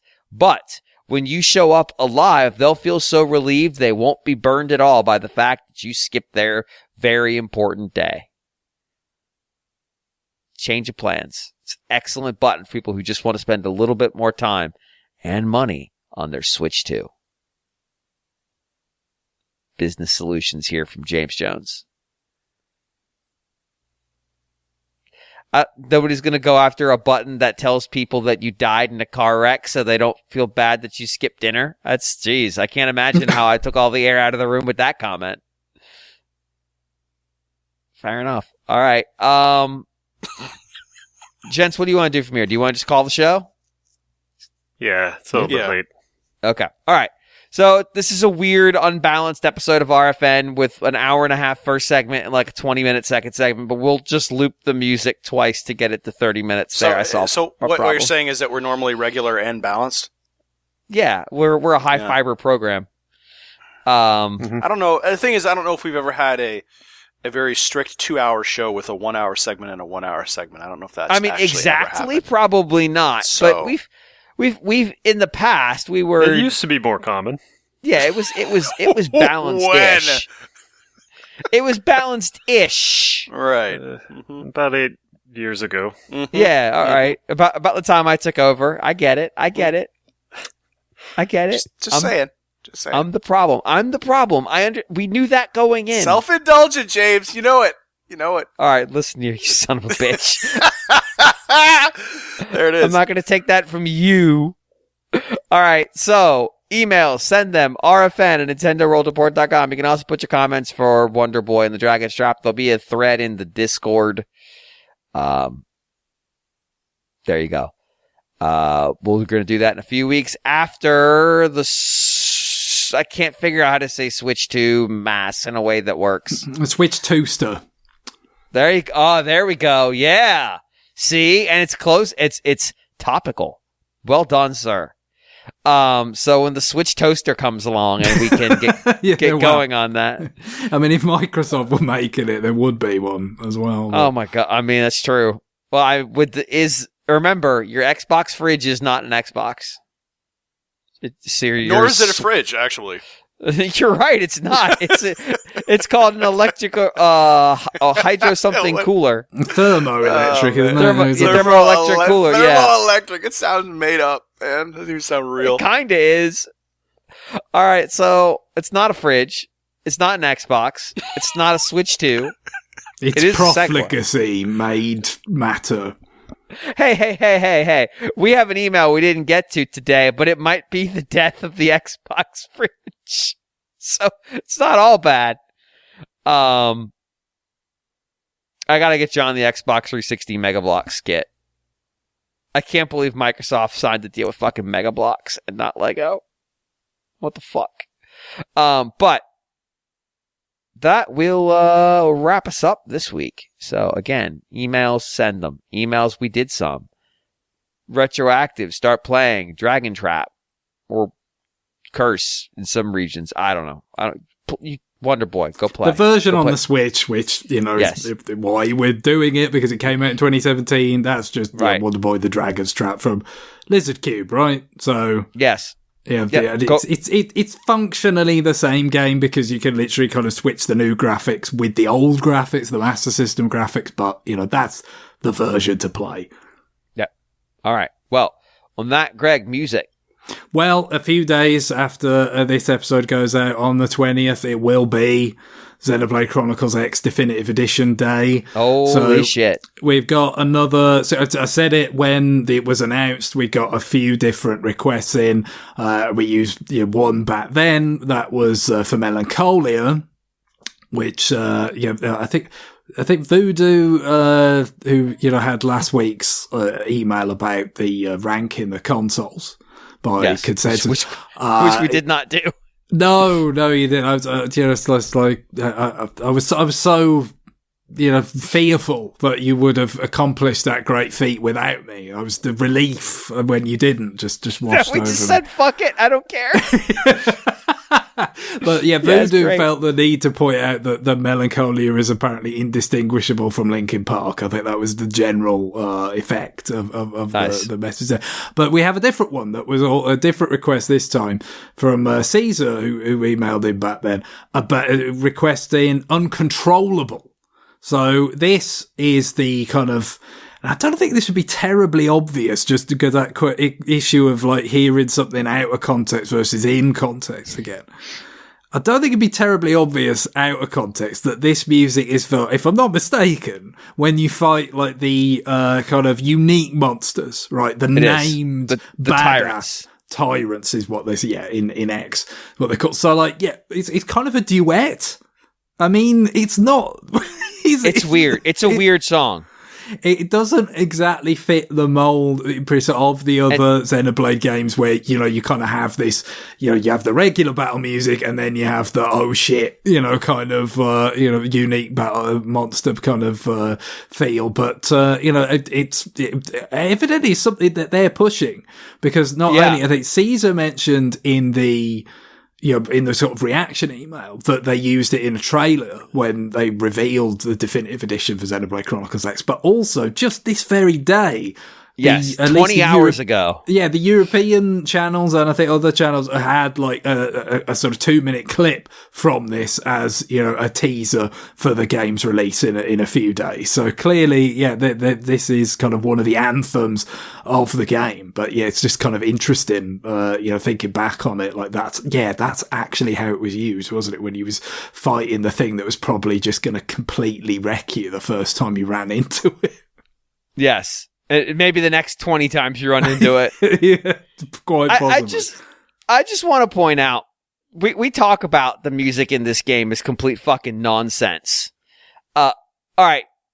There's a song that literally is just talking about being a dude stuck on Mira.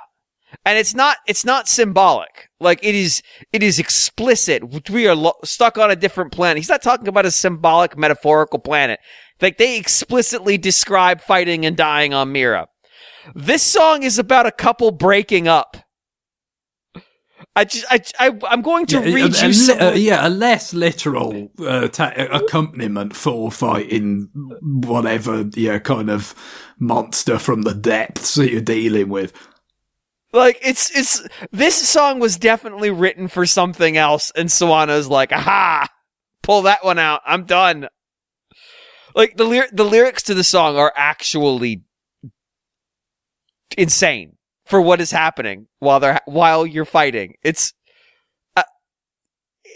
literally about a couple having arguments and they don't love each other anymore. It's psychotic. I don't know. I don't understand why this happened. They're trying to find the lyrics because there's one that's, oh, here we go. Every time I ask the smallest thing, you get mad or just ignore. I don't want to hear how long we've been here. There's no chance for fear. It's uncontrollable. And the guy responds out on the opposite cadence. Every time I ask the smallest thing, you get mad or just ignore. It's like, what the fuck is happening with this song? There's a lyric in her about pouring glasses of wine, about how the days have gone past since they actually loved each other. What the fuck is this? It does make me think they went all in. What other RPGs could be improved by like modding in famous breakup songs as like event boss music? And then at the end, there's just like a lyric that seems to have nothing to do with anything. It's like, what is the shit? Why would you make this? Now the good news is a lot of the Xenoblade music, it's hard to tell the lyrics because they've either been layered with so many effects, or it's just Mika Kobayashi. Sometimes when she sings her lyrics, they're not super easy to intuit all of them. You'll hear things, you're like, did she just fucking say that? What the fuck? And the answer is usually yeah. Just go look them up. You'll have an experience because some of them are not real German, so that's cool. Some of them are just ridiculous bullshit. You'll have a great time. I promise. It'll be definitely good. Apparently there are 5 tyrants that this music does not play for. Sure. Just 5. Every other tyrant, but not those 5. Thank you. But on that, enjoy this absolute bullshit song. Bye, everybody. Bye. Later. Bye-bye.